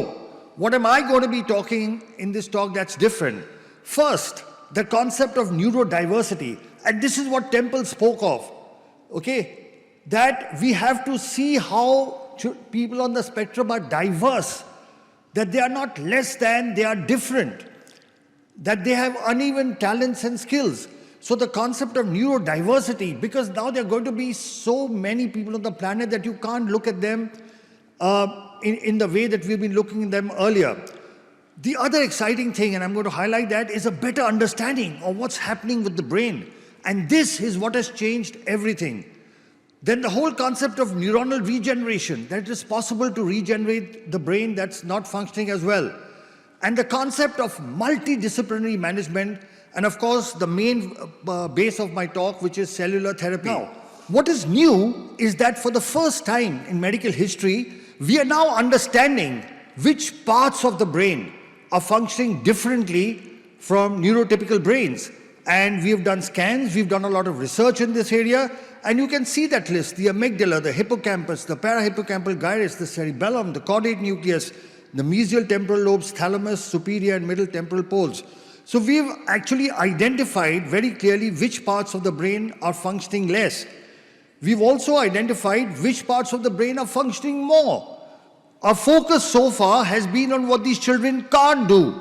What we also need to look at, which parts of their brain actually are functioning more than what neurotypical people do. And there are actually parts in the calcarine fissure, the Heschel's gyrus, cortical frontal areas that function more. They are hypermetabolic. So we need to understand this as well. And our work has been published in a landmark paper, among the first of it's in published literature in the World Journal of Nuclear Medicine, where we've clearly highlighted which parts of the brain work less and which are working more. Now, what we found here, and this is the only thing that we need to give attention to, because Temple again keeps talking of early intervention.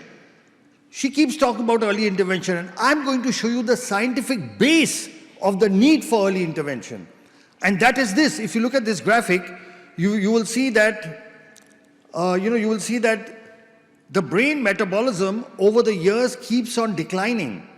So what you see in light green is how the brains of neurotypical kids, the brain metabolism keeps on increasing. Whereas children on the spectrum is the light blue, you can see it keeps on declining. What does this mean? It means the earlier we treat the children, the early intervention is there, the better results, because the later you treat them, the hypometabolism is actually increased. So the old thinking was that once the brain is damaged, you cannot regenerate it, and the new thinking is it's possible to regenerate the brain through cellular replacement and repair. The other thing that has changed in autism is the concept of multidisciplinary management. So far what would happen is a person specializes in something and then that's all they would offer. So if you're a center that has occupational therapy, you focus on occupational therapy. You have a center that does speech therapy, you focus on that. But what is the need is a multidisciplinary management, which includes everything, all the things listed, and cell therapy, which I will talk about, is one of them. So there is no one silver bullet. The management of autism will be multidisciplinary. So look at that. On the left-hand side, you see a fractured bone. And I ask yourself, will you give rehabilitation to a person with that fractured bone? Would anybody give physiotherapy on a broken bone? Now look at the left. You go to an orthopedic surgeon, you get it fixed, don't you? And now you give rehabilitation. But in autism, we do exactly the opposite. On the left-hand side, the blue area is the hypometabolic brain. We are giving rehabilitation on a brain that's not functioning optimally, and then we are expecting results of a normal brain. It won't happen. But through cellular therapy, you can see on the right-hand side, the brain has started functioning again. Now, if you give rehabilitation, you are bound to get better results. So cell therapy is a promising new modality where you use healthy cells to replace damaged cells. So that's the brain damage, and you can see that there is recovery. So now look and see what are stem cells. So the word stem comes from the stem of a plant, and just like from the stem of a plant, you can have leaves, fruits, everything else. There are some cells from which all the other cells arise. So the way stem cells work is they multiply, they convert into other cell types, they improve the blood supply, and they release certain positive growth chemicals, and because of that, they repair, they regenerate, and they replace damaged tissue. Cells are of two types. You can be autologous, when you take from the patient, put it back in the patient, or donor cells, when you take it from somebody else. There are different types of cells. You can get them from the embryo, but this is very controversial, so we do not use it. You can get them from the umbilical cord. You can get it from the patient itself, from the bone, and that's what we use. They are called adult stem cells, and induced pluripotent stem cells are in the research stage. So we work with adult stem cells because they are safe, they don't form tumors, they have no rejection, they are easily obtainable, and there are no ethical issues. There are different ways of injecting stem cells. You can inject it intrathecally into the spinal fluid, that's what we do, or intravenously, intramuscularly, through the nose, or directly into the brain. How does cellular therapy work? We know the main problem in autism is there is hypoperfusion, decreased oxygenation, and problems with the immune system and inflammation. Cell therapy works through both these mechanisms. So here is a small video showing the three basic steps. What we do a bone marrow aspiration with a needle, separate the cells, and inject it back. The whole process has only 2 needle pricks. Let's look at a video. There you can see with the needle we are aspirating bone marrow. That takes 15-20 minutes. The bone marrow is put into machines. It separates the cells, and once the cells are ready, with a very thin needle we inject it back. Just 2 needle pricks. And we take cells from the child and put it back into the child. So let's review what the world literature says. So there are a total of 33 clinical studies, published papers, which show a 80% success rate. 33 worldwide papers. And if you see a review of literature, the world's first scientific paper was published from India. It was by us. We also published the 6th one. The others came from China, Italy, America, etc. So this is the world's first paper on cell therapy in autism, which we published in 2014. This was our paper, and it showed 91% of the patients improved. The second paper came from China. Here again, they showed an 88% improvement. The third paper came from the United States by Dawson, again showing 90% improvement. This another paper from the United States by Kimberly et al. Showing 90% success rate. This paper by Martinez from Mexico showing a 95% success rate. This paper from Vietnam by Thang et al. Which showed a 93% success rate. This paper from Italy, which showed a 78% success rate. Now this is a meta-analysis. This is a review of 460 patients. And at the end, in this paper, they summarize that cellular therapy is safe and that it improves patients with autism spectrum regardless of what type of cell we use. In this other systemic review by Jingyang Q from China, they looked at 325 patients, and again they said it is safe and effective. So there is enough published worldwide literature to show the effectiveness of cellular therapy. Now this is our latest paper. We had two papers, but I'll talk about the second paper because this was 254 patients. We use autologous bone marrow mononuclear cells. You can see the improvement in the various symptoms, and almost all the symptoms, whether it is social interaction, eye contact, attention, stereotypical behavior, aggressiveness, hyperactivity, self-injurious behavior, sitting tolerance, command following, speech, communication, all these you can see above is the percentage of improvement. And we have scales called ICAN CARS, and you can see that there was a significant improvement, 94% and 95% in these scales. Now here's something interesting. The results depended on age. So those kids who are less than 5 years, we had a 97% success rate. Between 5 to 10, it reduced to 94. Between 10 to 15, 94 again. And 15 and above, it was 91. So the earlier we intervene, the better results we are likely to get. Here again, you can see on CARS scale, again, 98, 95, 90, 91. So you can see that age affects the outcome. Now, what was the objective proof? Because one is clinical improvement. So in our study, we actually showed objective improvement. So above, this is a PET CT scan where the blue areas are the hypometabolic areas, the areas that are functioning less than normal. So you can see above all the blue. Now this is done on a Siemens machine. Below, you see 6 months later, and you can see the hypometabolic areas are gone. So this is objective proof. I'm just showing you 1 or 2 scans, but we have almost 3,000 such scans before and after that show that the brain damage, the parts of the brain that are not functioning appropriately in autism, they can be repaired. And this is proof of that. So this is on a Siemens machine, and this is on a GE machine. Again, you can see the cerebellum, blue area, hypometabolic, and below you can see that it has improved.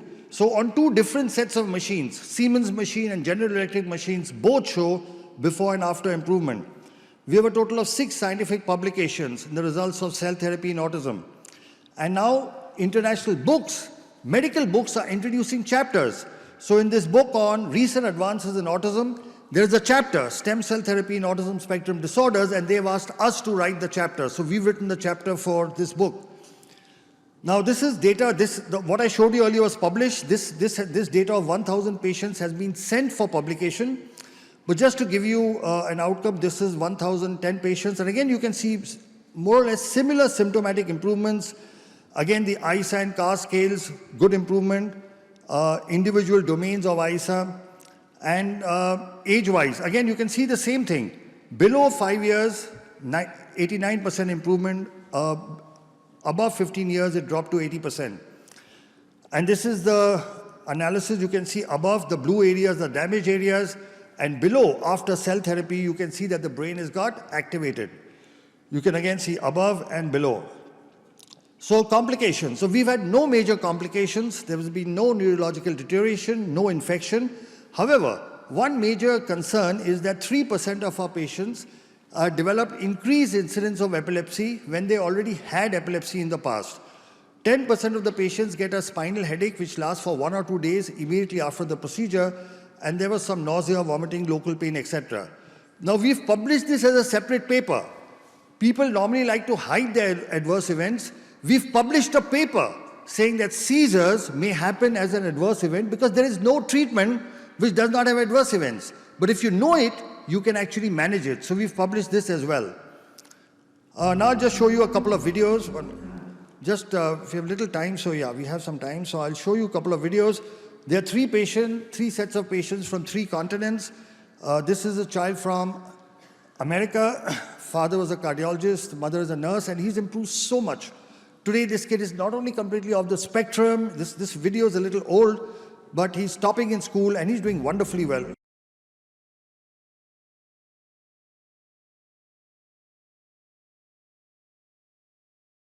I couldn't get him to engage With me, I couldn't get him to give me eye contact. Over time, he started to lose a lot of vocabulary. Right around 18 months to the age of 2 years, he just slid backwards.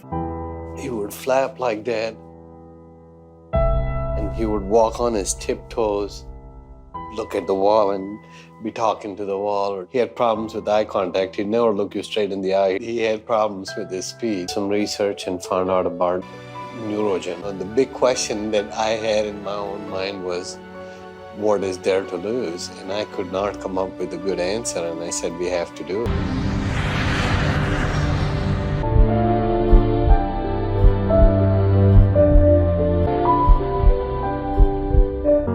We started seeing better eye contact, definitely a difference in his engagement with us, with his sibling, his mood. He was so much calmer. Now he's all about taking his own shower. I have to just prompt him to get out, but he'll wash himself and he'll put his clothes on. Saw the PET scan images.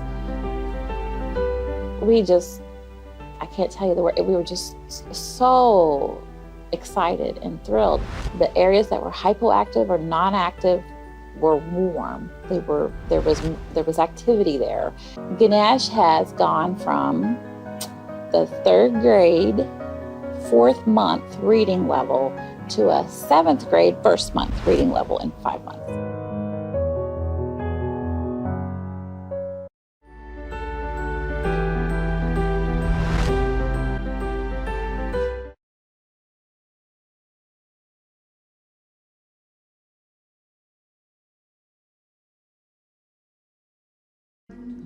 And now we have Mercy over here. We went to different doctors, we went to different hospitals, and when I brought it up, they were like, oh, no, don't worry, it's because they are boys, they are triplets, they were premature. I would be walking out and I'm like, bye, and no child is crying, no child is waving back bye. And by then, for sure, I knew that they should be doing that. The children had this behavior of disappearing. In fact, Eric disappeared 3 times in the middle of the night. The biting, the spitting, the scratching. How are we going to stop this behavior? We went to see the neurologist, and in 5 minutes, he said, these children are autistic. As parents, it was very traumatizing. First of all, we didn't understand what autistic means. So I decided to really get to read a lot about autism. I remember the first time I read about stem cell. I was like, wow, this is really good. We had a lot of questions which we asked, and we got very clear answers from Dr. Sharma. The day of the stem cell itself came. Actually, I was a bit anxious, of course, but really I didn't have fear. A bit of apprehension, anxiety, of course, as a mother, but I knew they're in good hands. We put a needle in this pelvic bone and then we take out the bone marrow, which is the fluid inside the bone. The pure stem cells, once they are ready, a thin needle is inserted into the lower back. We inject the stem cells into the cerebrospinal fluid. It flows all the way up to the brain. Things that would have taken probably years to be accomplished in my sons, in like 8 months' time, we've really been able to come very far. Just with water. They used to defecate on their clothes, but now they can use the toilet. We've seen a lot of improvement in terms of spitting. The tantrums have reduced. Sleeping used to be a problem before, but at the moment, he is taken to his bed. It takes a few minutes and he is asleep. You see my son's cycle. You try to make them understand what it is to pedal, and they couldn't. But after stem cell, when we arrived in Kenya the following day and we went out, and these guys could cycle.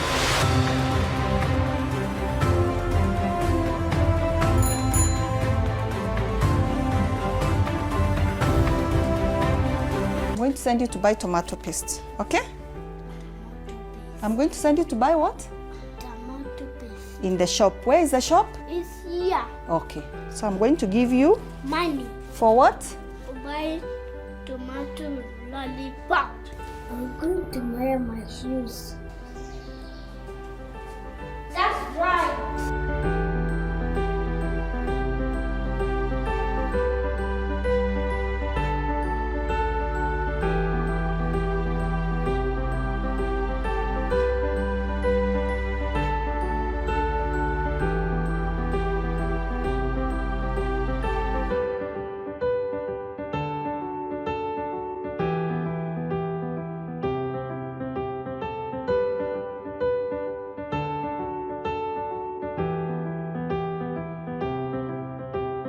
parents ask me, so do you really think stem cell works?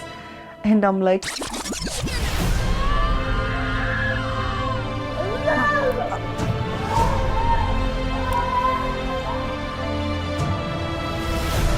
I can see changes, I can touch, I can feel, I can smell. Of course, for me, stem cell works. I'll do it until my children get well. So that's two stories. And by the way, Ricky's right here. You're going to see him. He's right here. We are short of time, so I won't talk much about cerebral palsy, but this is a paper. It works just as well in cerebral palsy. We've got 15 articles, chapters in textbooks, and that's the brain damage before in cerebral palsy. That's after. You can see the improvement. Then in intellectual disability, it works as well. We have the world's first scientific paper. We've treated more than 12,000 patients from 75 countries, total of 106 papers and 16 books. And I'd just like to share the views of our Honorable Prime Minister. मैं Japan गया तो Japan मेरे कार्यक्रम में मैंने एक कार्यक्रम क्या जोड़ा मैं वहाँ एक नोबेल लॉरिएट साइंटिस्ट याकामाहा को मिलने गया मैं इसलिए किया गया कि उन्होंने स्टेम सेल के अंदर जो रिसर्च की है मैंने जितना पढ़ा था तो मेरे मन में आया था शायद इनकी एक खोज हमारे काम आ सकती है क्या हम गए तो वहाँ गए उनसे चर्चा की और बेंगलोर के हमारे साइंस इंस्टीट्यूट के साथ आज उस दिशा में हमारा काम हो रहा है कि स्टेम सेल्स के द्वारा हमारे युवा साइंटिस्ट कुछ खोज करें. So that is the Prime Minister of India, Shri Narendra Modi ji, talking in Parliament about stem cells. And here is the President of the United States. Today, with the executive order I am about to sign, we will bring the change that so many scientists and researchers, doctors and innovators, patients and loved ones have hoped for and fought for these past 8 years. We will lift the ban on federal funding for promising embryonic stem cell research. Scientists believe these tiny cells may have the potential to help us understand and possibly cure some of our most devastating diseases and conditions, to regenerate the severed spinal cord and lift someone from a wheelchair, to spur insulin production and spare a child from a lifetime of needles, to treat Parkinson's, cancer, heart disease, and others that affect millions of Americans and the people who love them. There's no finish line in the work of science. The race is always with us. The urgent work of giving substance to hope and answering those many bedside prayers, of seeking a day when words like terminal and incurable are potentially retired from our vocabulary. So my conclusion is that adult stem cell therapy that we use may be considered a safe and effective treatment option for autism, cerebral palsy, and intellectual disability. It accelerates development, reduces disability, helps in functional recovery, and improves the quality of his life. We heard the two biggest democracies in the world are India and America. You heard the Prime Minister of India speak of stem cells. You heard the President of America speak about stem cells. But now I want you to hear somebody more important than that. The child you saw in that video, he's right here, Ricky. Ricky, say a few words. Talk to the audience. Thank you. Say something. Thank you, everyone. I like to say thank you for giving me the neurogen stuff which we made.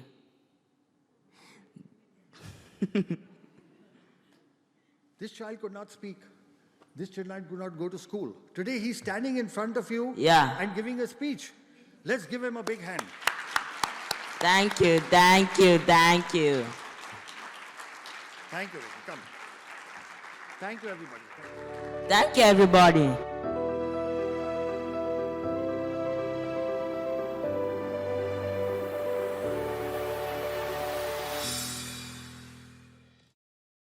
It is really my privilege to introduce this next speaker. When Dali told me that I was going to be introducing him, I said, "Are you sure you want me to introduce him?" Well, I'm here, so I guess she was sure. Dr. Kerry Magro is an award-winning autistic professional speaker, best-selling author, autism consultant to the HBO series Mrs. Fletcher that aired in the fall of 2019, and the latest seasons of Netflix's Emmy Award-winning series, Love on the Spectrum. If you haven't seen that, you really need to watch it. It is very, very good. He started professionally speaking 12 years ago via the National Speakers Association after he fell in love with theater as a child to help with his social and communication skills. Today, he has spoken at over 1,200 events during the time, including 2 TED Talks and talks at Google presentations. In addition, Kerry is CEO and president of KFM Making a Difference, a nonprofit organization that hosts inclusion events and has provided 100 scholarships for students with autism for college and counting since 2011. In his spare time, which I'm not sure how he has, he hosts a Facebook page called Kerry's Autism Journey that now has 218,000 Facebook followers, where he does on-camera interviews highlighting people impacted by a diagnosis to break down barriers in our community. His videos have been produced and have been watched over 35 million times. Kerry's best-selling books, Defining Autism from the Heart and Autism and Falling in Love, I Will Light It Up Blue, and his latest, Autistics on Autism, have reached the Amazon bestseller list for special needs parenting. Kerry regularly speaks with schools, companies, government organizations, and is always open to discussing potential future collaborations. He is based in Hoboken, New Jersey. Let's give him a really big applause.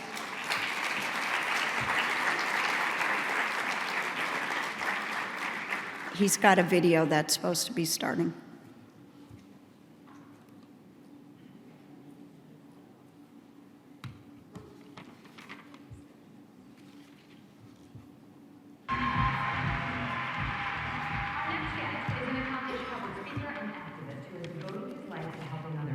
Not bad for a guy who was completely nonverbal for the first few years of his life. But once Kerry Magro found his voice, he had a lot to say. My parents have always told me I'm special, so why am I special? And then later on, I realized that I'm even more special because I have autism. Kerry Magro's childhood was marked with rough patches. He was completely nonverbal at age 2 and diagnosed with autism at age 4. I just remember having difficulties trying to explain myself to the world around me. When Kerry did speak, he struggled to express himself. Most of my memories were simply just about that kid who wanted to communicate with the world around him, but didn't have the verbal means of actually doing that. His mother, Suzanne, remembers watching her son have a hard time adjusting to the outside world. He turned 2 and he was scared of everything. He was scared of the water, he was scared of the rain. But as the years went on, Kerry slowly began to find his words. When you can't communicate with the people you love the most in this world about even some of your basic needs, it gets really, really tough. So, but luckily, once I started talking, I never stopped talking. Wow. This is a tough one today. Cindy Hsu introduces us to an autistic man who's spreading awareness and understanding throughout the world. And his latest way of educating people about autism is by making TikTok videos.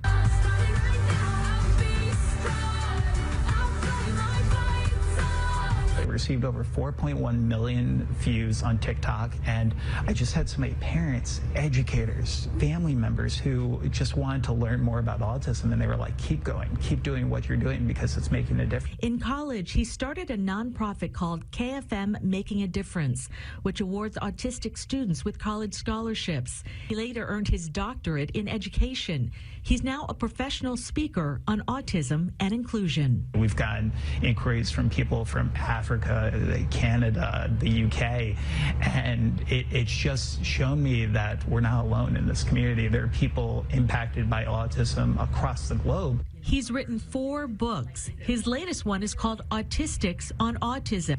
All proceeds will go to his scholarship foundation. You are going to find 100 amazing autistic adults' stories of how they were able to navigate their adolescence and ultimately succeed in their journeys. He says most publicly funded services end for autistic children when they age out of school, so that could be late teens.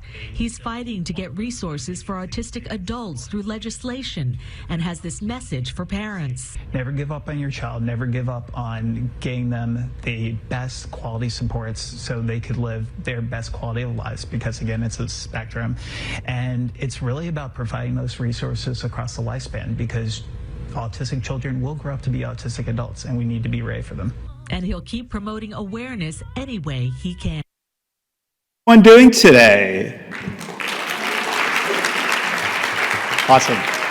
It is such a huge honor to be here with all of you, speaking on a really important topic that is facing so many individuals within our community. And honestly, today, with over 70 million people worldwide having some form of autism diagnosis, it's really important that we do our utmost to do a few quick things. The first one is to realize that autism is just one word trying to describe millions of different stories. My dear friend Stuart Duncan has that comment, and when you meet people with autism, it's really important to meet them where they are in their development. Autism is a very, very wide spectrum. The last time we were here in Dubai, ironically enough, was in 2016.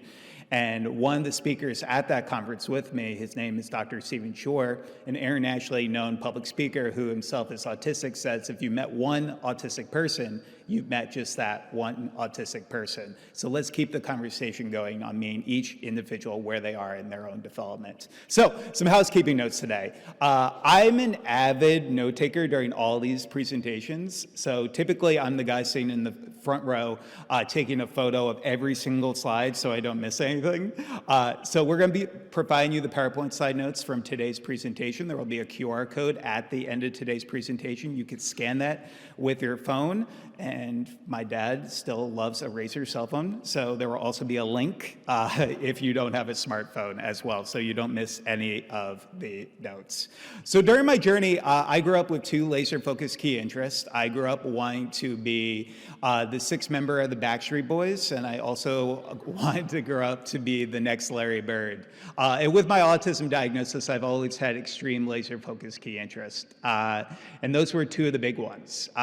Sports helped me with a lot of my fine motor skills growing up with autism. In addition to having autism, I also have a dual diagnosis of dysgraphia. It's really important that when we meet individuals where they are in their own development, that we look for comorbidities. So if an individual might have a dual diagnosis, we are able to diagnose that as early as possible. Early intervention truly is the key. Within those first 5 years, getting a diagnosis is really pivotal. So I took my love of sports to get a degree in sport management at Seton University, where I'm based in New Jersey. Before deciding to change career paths, I realized that those individuals with disabilities make up the largest minority in the United States, and often they are one of the most underserved because, simply put, some individuals in our community have strong support needs and might not be able to advocate for themselves. So it's really important that we do our utmost to try to help one of the most underserved communities in the world today. So I decided to change career paths. I received a master's in strategic communications so I could become one of the first professionally certified speakers who is openly autistic in the United States. It's given me the opportunity to travel the globe in the past 12 years and get the opportunity to speak with so many incredible groups like your own about this topic of autism, but then also diversity, equity, inclusion. One of our big focuses, especially in the past few years, has really been focused on corporate and really focused on helping those with autism find meaningful employment and tapping into one of the most untapped talent pools that employers should consider. So really quickly today, and again, this was a journey, I want you to imagine something really quickly. Imagine not being able to tell your loved ones that you love them. Not being able to speak in full sentences until you were 7 years old. having sensory challenges to the point where you felt like an alien compared to other people. Being such a picky eater that any time your parents tried to introduce you to a new food, it made you cringe. This used to be my life. When I was a kid, there were so many people who told me what I would never be able to do in this life. They would also tell me that I would have a photogenic memory, that I would be really, really great at math, and when I turned 21, my parents would take me to Las Vegas with them, and I would win them $88,000 on the blackjack tables. Prototypically, I was considered a Rain Man diagnosis. I was considered a savant, but I was also considered somebody who had a lot of limitations in his life. So what helped get me to where I am today speaking in front of all of you was over 15 years of occupational speech and physical therapy. There's no one-size-fits-all when it comes to our autism community. One of the first movies I ever got the opportunity to consult on was a movie from Warner Brothers called Joyful Noise, starring Queen Latifah and Dolly Parton, based on one of the characters in that film having autism. And Queen Latifah's character has a great quote in that movie where she says, "When things don't fit in a nice, pretty box, you build a bigger box." And that's what we have to do for individuals in their autism community. And my mom, love her to death, she's here with me today, had the opportunity to really create a bigger box for me, and that's why I'm here today. I love you, Mom. So, thank you. And now she's going to be blushing for the next 30 minutes, so I am so sorry for that. But she found what worked for me. She found that occupational speech and physical were integral.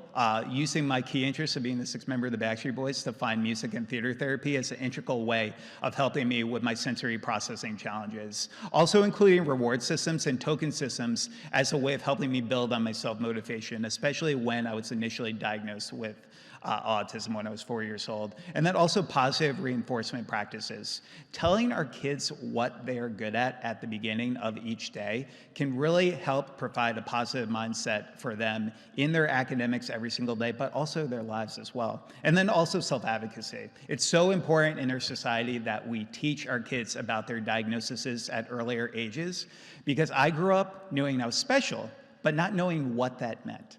So for years in my life, it was just me going to specialized children's hospitals and finding services and seeing kids lining up blocks and lining up their toys. And I was always like, these individuals are special just like me, but why am I special? And it was so life-changing to learn about my diagnosis. So my background today, I would say about 80% of our annual referrals are in speaking with diversity, equity, inclusion groups, employee resource groups, about tapping into this untapped talent pool. Some of the things that you should know is that those with autism, on average, are more likely to stay at a job longer. They are more likely to take less time off from work. And when we talk about the majority of reasonable accommodations, I speak to so many companies, even globally, who say, well, Kerry, I'm not sure if I could actually hire somebody who's on the autism spectrum because I think it's going to affect the bottom line. And a lot of people don't know this. The majority of reasonable accommodations cost absolutely nothing. And when they do, it's typically just an onboarding fee of around $500 to $1,000. So let's start changing the conversation. I took my love of theater when I graduated from college to really just get involved with the entertainment industry. I got to meet a wonderful man named Todd Graff, who was directing this movie called Joyful Noise. And I told him about how theater had an impact on me growing up on the autism spectrum.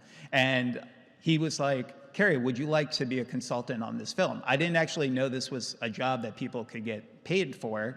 And I thought I was getting punked at the time. And I thought it was just like a practical joke that my parents kind of like threw at me from like a family friend. But within just a few days, I was working on this Hollywood film with one of the characters having autism. And we've now got an opportunity to work on a wide range of films and TV shows today that focus on autism-related characters, because representation truly, truly matters within our our community and seeing more individuals with disabilities on the screen today. I took my love of trying to support the disability community to start a 501c3 nonprofit organization called KFM Making a Difference, where we provide not only peer mentoring for individuals with developmental disabilities from the ages of 16 to 24, but we also provide 130 scholarships for autistic students to pursue a post-secondary education in the past 9 years. And 100% of our 100 of our scholarship applicants actually wrote a chapter for our book, Autistics on Autism, where 100% of the proceeds from this book that came out last year go directly back to support our nonprofit organization. So along the way, one of my mentees, when I was just starting off my nonprofit, said to me, Kerry, how do I learn more about the autism community from people who are actually impacted by autism? And I didn't have any resources to share with him, really. So I thought to myself, why not write a book? I assumed it would sell 50 copies and be a good Christmas gift for my parents. When my first book, Defining Autism from the Heart, came out, focused on self-advocacy. But within 3 days, it became an Amazon bestseller for special need parenting. And it continued to give us a platform to discuss autism within our communities, writing books about autism in relationships, college for students with disabilities, in addition to how we look at this life after lockdown, after COVID-19, how we could support individuals with developmental disabilities. And one of the most fun things I get to do as part of my job is I get to meet local self-advocates, and I get the opportunity to nurture their self-advocacy. We got to meet this incredible family that I wanted to highlight with all of you today because it's a unique message that I hope more people in our community can really relate to. So we're going to play this video, and fingers crossed tech works. Yeah. You have two sisters, Rachel? Both sisters. Both sisters. JJ, what do you like to do for fun?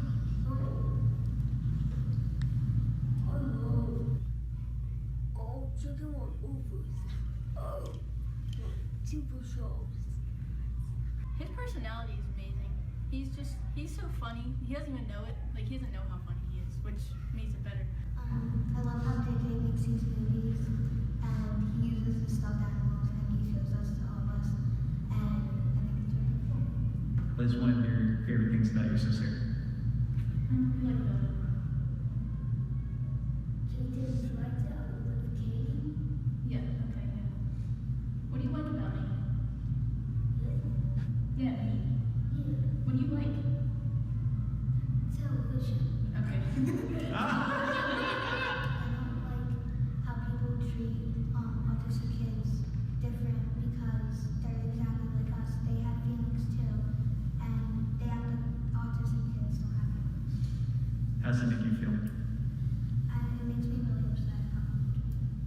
For siblings who might be watching this at home, what would you like them to know if they may have a brother or sister who's on the autism spectrum? Celebrate accomplishments, encourage them to do the best that they can. We have a good family. Yeah. Everyone's supportive. It's just circle love. So one of the key messages I hope I could leave you with today is that it takes a village. And you have to realize that regardless of where you are in this journey, whether you're an educator here today, a therapist, a parent, or a self-advocate, it's important to know that every single individual in your lives can hopefully become part of this village to make sure that we're providing reliable autism resources across the lifespan for our over 70 million individuals who are autistic today. So every single place I go to speak, I've had the opportunity to travel the globe and get the opportunity to share my story, but I realized that many individuals in our local communities didn't have an opportunity to share and lift their voices. So I started a video series as part of my Facebook page, Kerry's Autism Journey, where we now get to not only nurture self-advocacy in these young individuals, but also give them a platform to hopefully break down barriers and biases within our community. We've highlighted everyone from a 6-month-old with Down syndrome in the Bahamas all the way to an Army veteran with cerebral palsy who didn't tell his platoon that he had cerebral palsy so he could fight for our country. So it was truly, truly remarkable.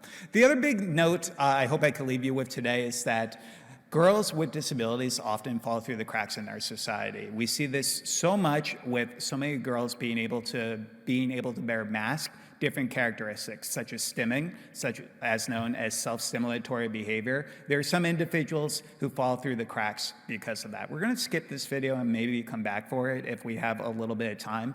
But what I will tell you about Rachel's story is that Rachel is a truly amazing individual who didn't get diagnosed until she was a little bit older.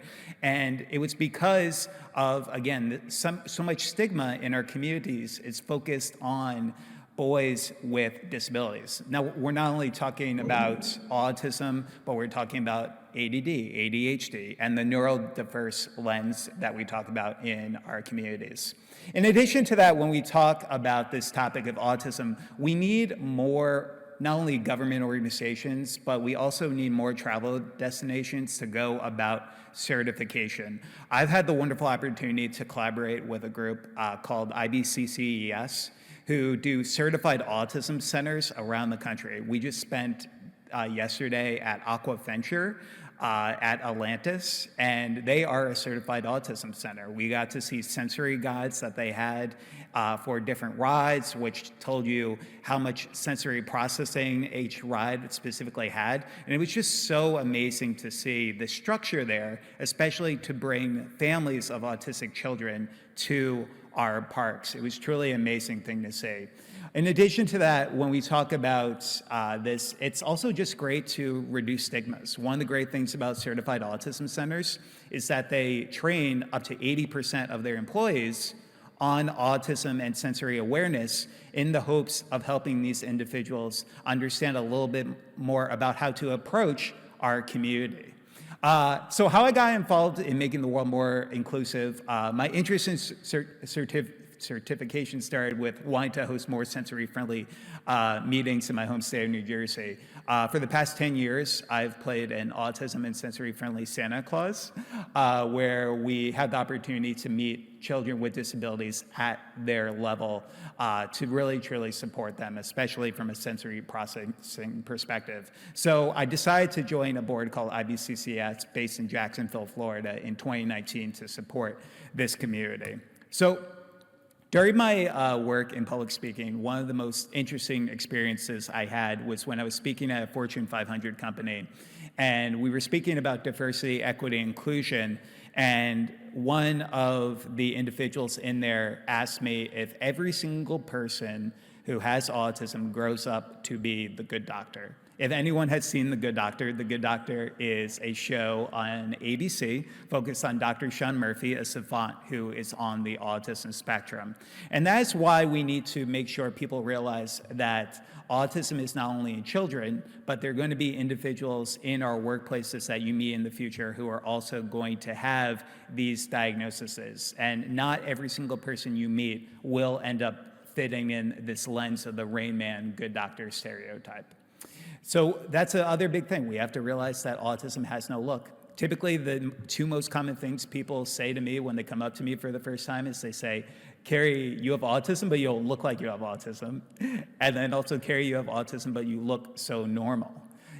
Disability has no look. And it's important that we not only discuss this, because it's also important about promoting kindness. When we talk about our society, there are going to be people that you meet who you're only going to see the challenges that may face on the surface. You're not going to know what's going on in day-to-day lives.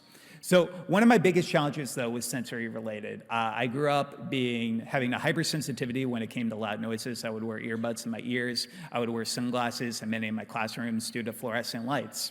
So luckily, though, I had not only a great occupational therapy team, but I also had an in-house occupational therapist who truly, truly helped me.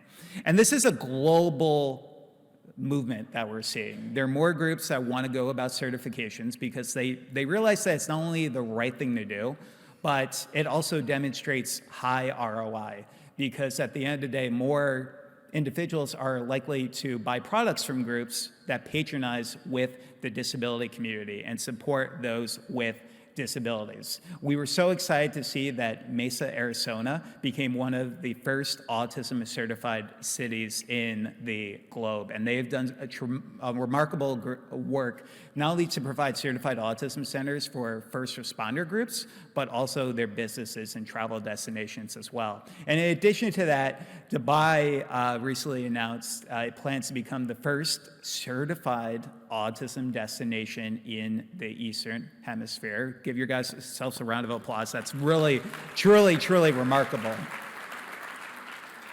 And we need more individuals like yourselves championing this cause. So we applaud Dubai for taking the necessary steps to make certifications like this possible, realizing the importance of the autism community. One of my favorite experiences I've ever had was at a certified autism center. After growing up as somebody who struggled with textural issues and having issues with water on my skin, there was always something soothing about playing with animals in the water. So I got to go to the Discovery Cove in Florida, which was at a certified autism center, and we got the opportunity to swim with dolphins. And I have terrible balance issues. I can't ride a bike for the life of me. And in the water that day, I was having some challenges because the land was very, very tough. I also have flat feet, so that didn't help this situation. So I was at Discovery Cove, and one of the best things that somebody did for me there was just showing me compassion.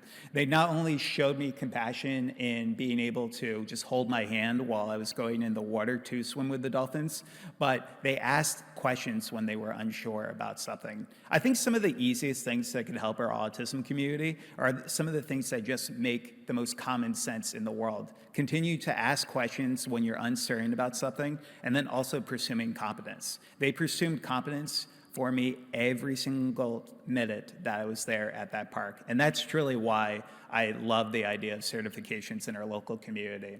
In addition to that, other things to consider, autism and the majority of disabilities are lifelong. While early intervention is the key, those first 5 years are pivotal, we need to realize that people don't cure themselves of having autism. We spoke in Egypt a few years ago when we were laying the pyramids of Giza blue, and I was just talking to somebody about this earlier, and one of the parents asked me if exorcisms could cure autism, and I was like, oh, wow, that's an interesting perspective I haven't heard from before.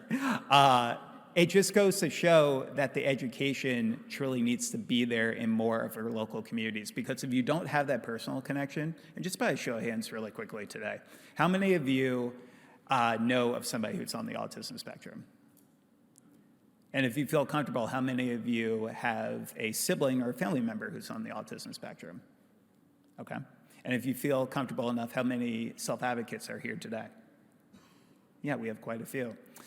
It takes a village, and using your voice can truly make such an important change within our community. Another key message I hope I could leave you with today: if it isn't written down, it didn't not happen. Documentation is so important, especially when we look in 2023. Hearsay is something we really can't get behind anymore. We need to make sure that we're not only documenting in our workplaces, but also for our kids. I think it's important for every therapist and educator to have a journal where they can document for their child, look at short and long-term goals that they have for the individuals, but also helping the parents understand about their developmental milestones as well. And I truly believe this message right here. I think schools should truly have a mandatory class that you get credit for, where you learn more about people with diagnoses. Imagine students getting just a little education on autism, ADHD, Down syndrome, dyslexia, cerebral palsy. It could make a huge impact on understanding and acceptance. I truly believe that in that message. And that's why many individuals in our local communities are pivoting our conversations. April is also known to many of us as Autism Awareness Month, but many individuals in our community are pivoting it to Autism Awareness and Acceptance Month, realizing that it's not enough to just be aware about autism, but how can we be inclusive? So these are some great ways that we can be inclusive in our education setting today. One of the biggest things I say is that finding an individual and understanding what type of learner they are, whether they're a visual learner, whether they're an auditory learner, or whether they're a kinetic learner, where they learn by movement and moving around.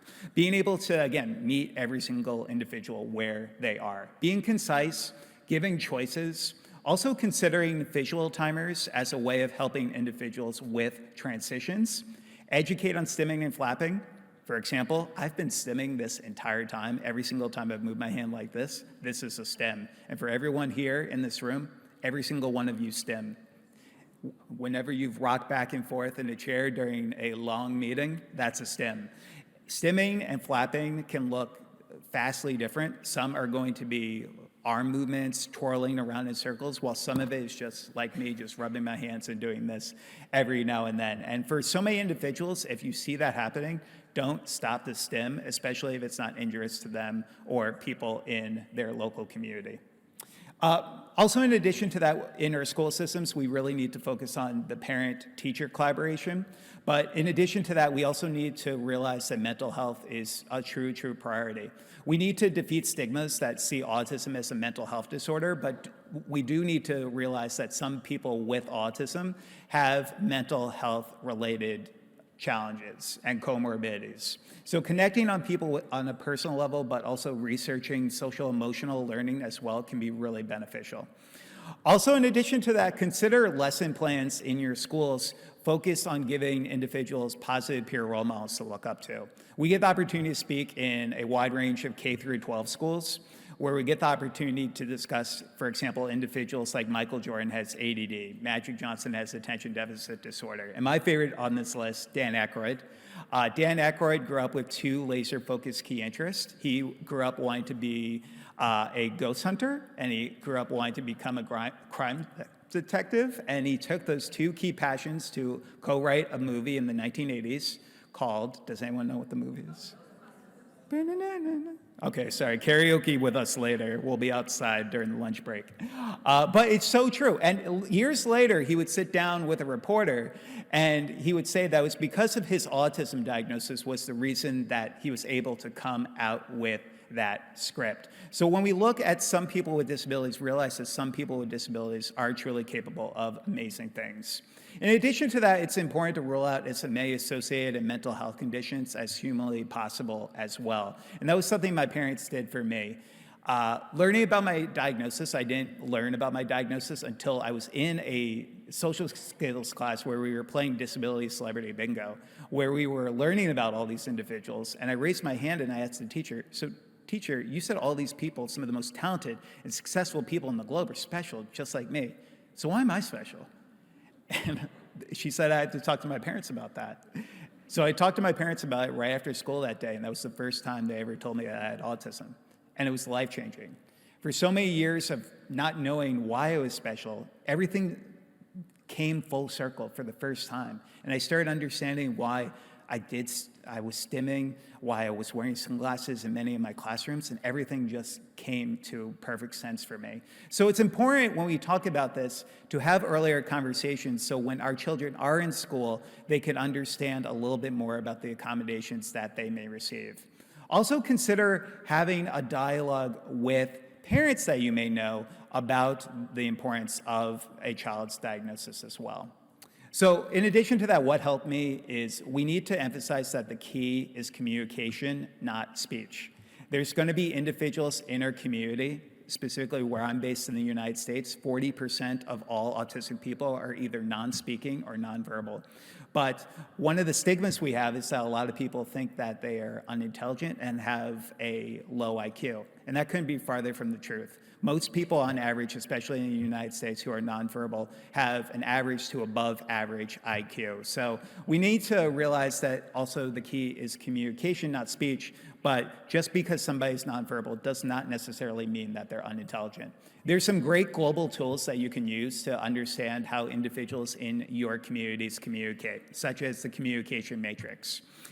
This is a free benchmarking tool that helps assess how individuals communicate within our local communities, from things like pre-attentional behavior, intentional behavior, and then also unconventional, and also helping you understand the differences between nonverbal and non-speaking, because there's a lot of stigmas around that. Nonverbal literally means no noises at all, no babbling at a certain amount of months a kid is growing up. Non-speaking could be something completely opposite of that. In addition to that importance of peer mentoring, I truly believe that every school system around the globe should have a strong peer mentoring program, because it just makes sense. It doesn't affect the bottom line in our schools. Typically, it just takes an academic advisor 20 to 25 hours every academic year to put into place to give kids positive peer role models. It not only has been shown to lead to decreases in depression, anxiety, but it also helps from a bullying prevention perspective as well.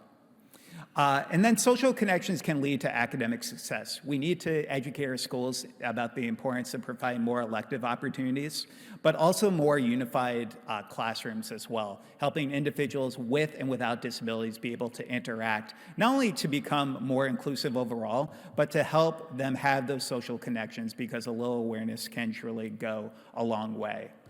And then also considering educating around universal design for learning. Lecture style is truly, truly dying in many of our communities. So the importance of getting individuals out of their seat and engaging with them is really, really important. Hey, Mama Mags, how am I doing on time?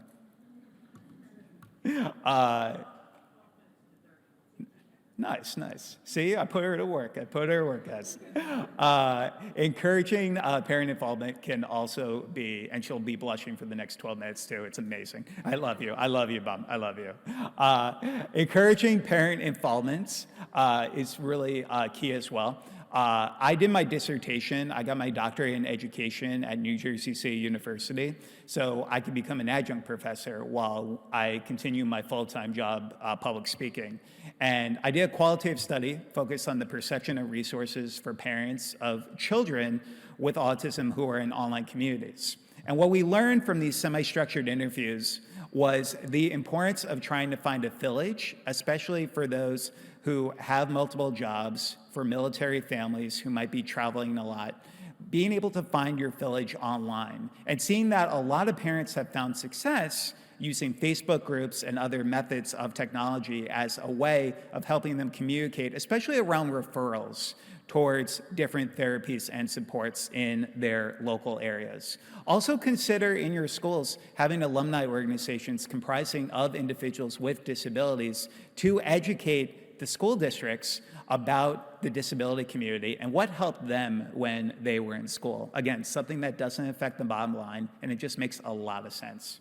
In addition to that, creating home safety zones. One of the things that we've loved about the certified autism centers we've seen here in Dubai is that each one of them has a quiet zone or a quiet space. And that just helps so many of us, regardless if somebody has autism and has social and communication challenges or sensory-related challenges. All of us could use a quiet space every now and then. I know I could.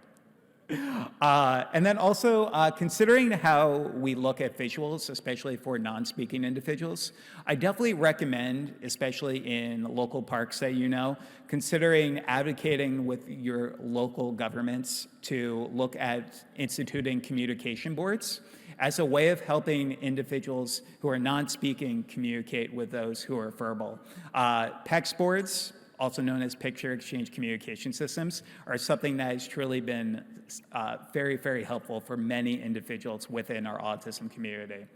In addition to that, we need more inclusive events in our classrooms. And I wanted to share a quick video with all of you so you could get a little sense of one of the things that we're doing to try to be more inclusive for the world.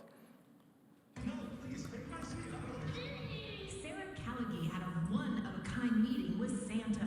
The 8-year-old has autism and is nonverbal. Her father brought her to this event because this Santa's helper understands the challenges of autism firsthand. Santa also has autism. Such a special connection, special bond. The helper is actually 28-year-old Kerry Magro, diagnosed at 4, his sensory challenges prevented him from visiting Santa as a child. He created this event so others like him don't miss out. This event is more inclusive because we dim the lights, we turn down the sound and try to help them as much as we can. Just does a great job. It just takes his time. There's no rush. Most of the elves and Mrs. Claus are occupational therapists and special education teachers.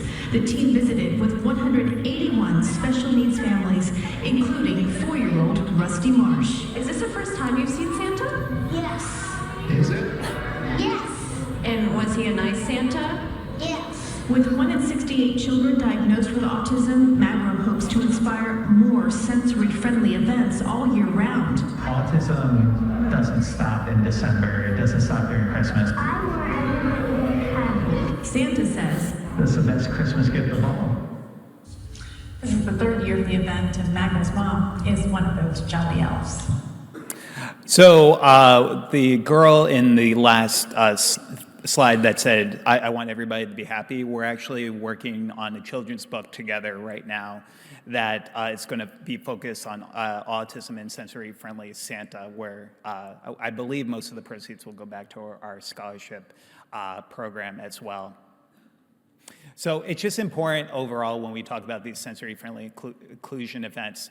Again, it just makes sense. It gets more people out to our public areas. It also can help build attendance, especially after COVID-19, with COVID-19 hesitancy in some of our areas. If you want to learn more about how you can create a sensory-friendly inclusive event, I would definitely recommend going to this website called paautism.org. On their website, they have a one-sheet PDF where you could learn a little bit more about the sensory considerations you could put into place to make this a reality in your local area, such as being able to turn down bright lights, turn down external noises, and the other sensory considerations as well. Also realize that bullying is such a huge epidemic across the globe. When we were here in 2016 speaking at the Autism Around the World conference, we got to work with the Dubai Autism Center. And one of the key messages that we left with them was that bullying is something that's not only in school-age children. We see a lot of bullying in the workplaces today as well. So we have to realize that this could be a lasting challenge for many in our community. I didn't have the social abilities to defend myself in many cases as somebody who didn't start speaking complete sentences till I was 7. And it's really, really important that we educate our kids on what a friend is, what a bully is, and how to go about stopping bullying, especially for our verbal students. When stopping bullying happened for me completely, I realized what bullies did. So I would role play different scenarios in my classrooms with my teachers on how to stop a bullying, where if somebody said to me, "Kerry, you have autism, but you are so stupid," I would turn around and I'd be like, "Well, yeah, sometimes I do stupid things. Thank you so much for bringing that to my attention." And that literally would stop the bully from actually, because when you don't give them the power over you, we have to realize that bullying simply is just that, an imbalance of power. And when that bully wants the power over somebody else, being able to tell the bully that regardless of what you say, you could hate my guts, I'm still gonna love you anyway, it completely stops that situation from happening. So let's continue those conversations. October is also National Bullying Prevention Month, so it has a global perspective on discussing the importance of pivoting from autism awareness to autism acceptance.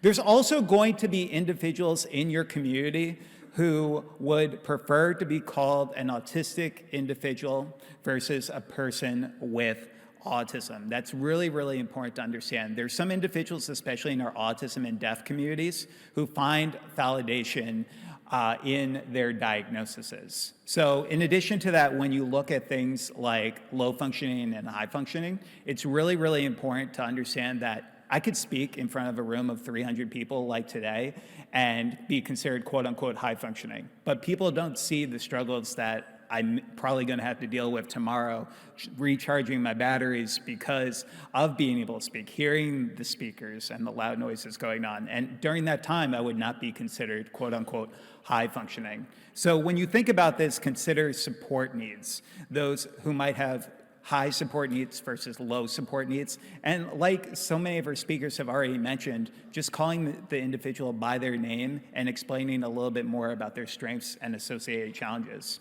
So finally, the 10 things that really helped me get to where I am today speaking in front of all of you. The first thing is that we need to make sure that we're providing positive peer role models, that we're focused on the transition period as well. Our autistic kids will become autistic adults, and we need to be ready for them. I've given 2 TED Talks that are available to check out on YouTube, focused on adult autism, where we discuss this in more detail. Role-playing, it just helps everyone. It helps build a structure, not only in terms of mock interviews, dating scenarios, but also helping build on social skills as well. Servant leadership, I had so much mind blindness growing up, and I thought it was my way or the highway most of the time, and I didn't understand the perspectives of others. And getting involved in community service helped open my eyes to some of the hardships that individuals face in their communities. I think that our students should have just 10 hours of community service every academic year to understand more about the perspectives of others in our community. Learning from other self-advocates, you obviously got to hear from Dr. Temple Grandin. She is phenomenal this morning. But continuing to promote self-advocates to give individuals an opportunity to look up to somebody. Peer mentoring, it just makes sense. Every school should have them. Before COVID-19, we were giving staff development for 350 educators in Las Vegas. And we asked them, how many of you have a strong peer mentoring program in your school? And only 3 out of the 350 raised their hands. And I was stunned. This doesn't affect the bottom line, and it's just the right thing to do.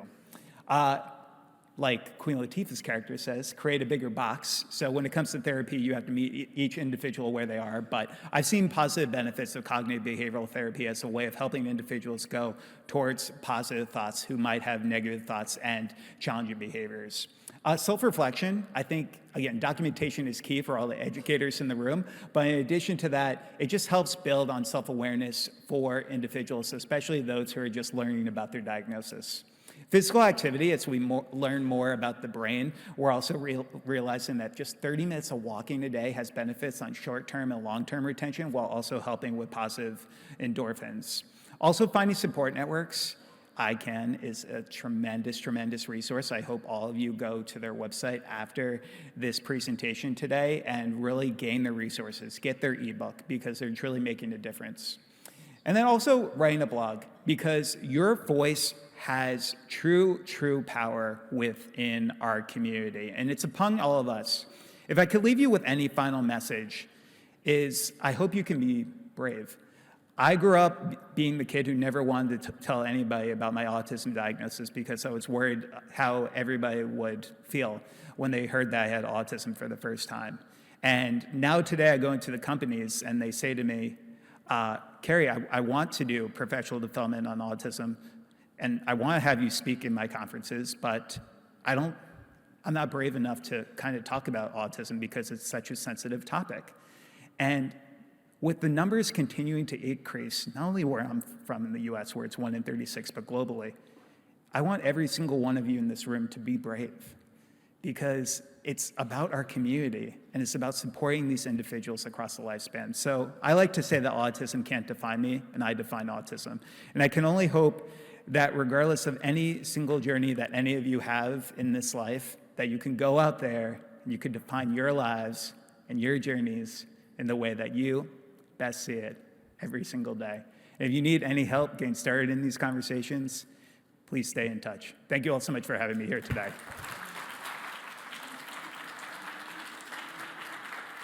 Yeah, so just one small announcement that we have. We would really love to felicitate Kerry's mother, and we would like to call upon Miss Mercy, as she's as well a parent, and hand over the award to Kerry's mother. Ma'am, please.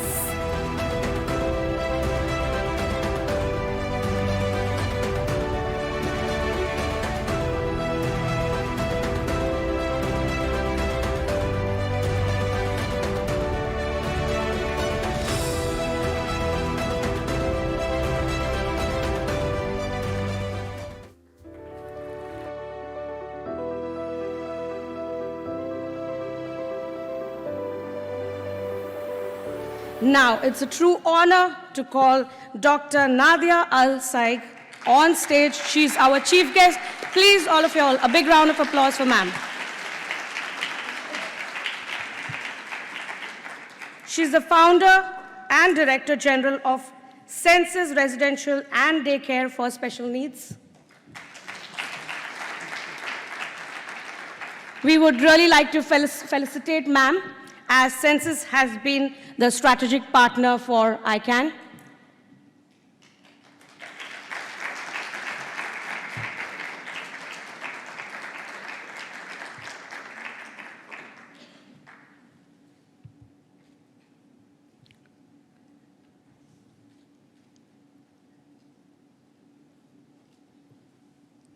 Next, we would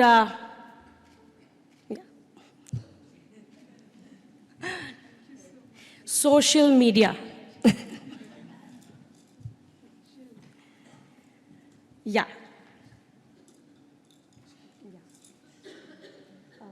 We'll just do a bit of that. Next, we would like to felicitate MENA organization as well, as they as well are the strategic partners for ICAN. A big round of applause.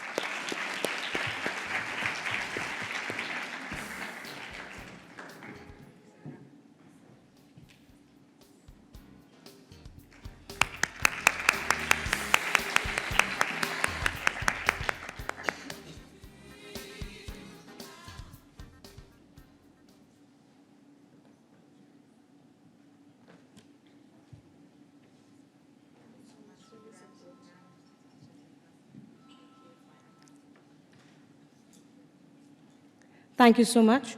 And now we would like to felicitate Farhan Shahid, who is from Senses and has been helping us with the entire organization of ICAN.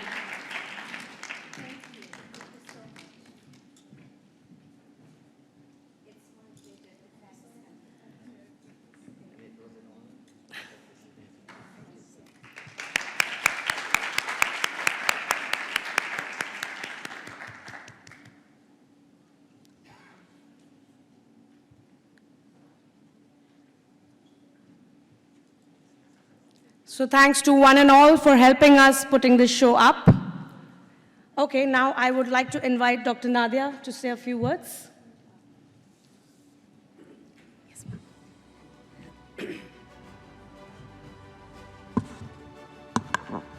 بسم الله الرحمن الرحيم والصلاة والسلام على خير الأنام محمد المصطفى وعلى آله وصحبه أجمعين. Good morning everyone, and I would like to welcome the International Conference for Autism and Neurodevelopmental Disorder ICAN Dubai 2023. It's a great honor to be a part of this event, and hope we come down with this conference with the best practice to the region and share knowledge to the latest trends on autism and neurodevelopmental disorder. And really, I would like to take the opportunity to thank you all, thank the speakers and the partners of this conference, and especially the audience for your participation. Thank you so much. Thank you.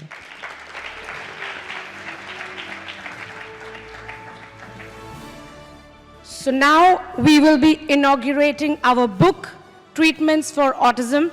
As we did see in the film, it was earlier already inaugurated in English, but now we are inaugurating it in Arabic language.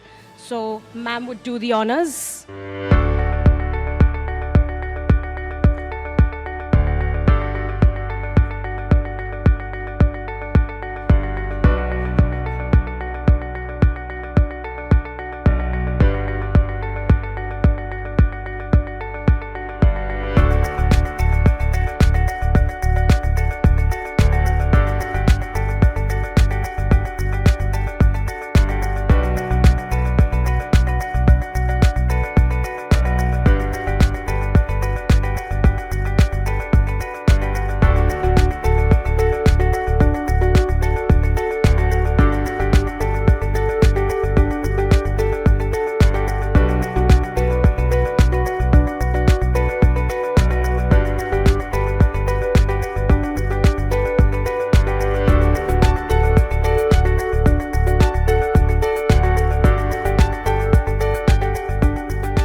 Just to give you a brief about this book, This book has all the therapies, treatments, all the information about autism and all kinds of newer age treatments as well in the book. You can have a copy online on our website. You can request for that, as well as we have English books that are available. So you can just send us an email on our website. Just log on to www.autismconnect.com and you can just subscribe for the book and you will be able to get one. Thank you so much, everyone. I would really be very thankful to all of you. Thank you so much.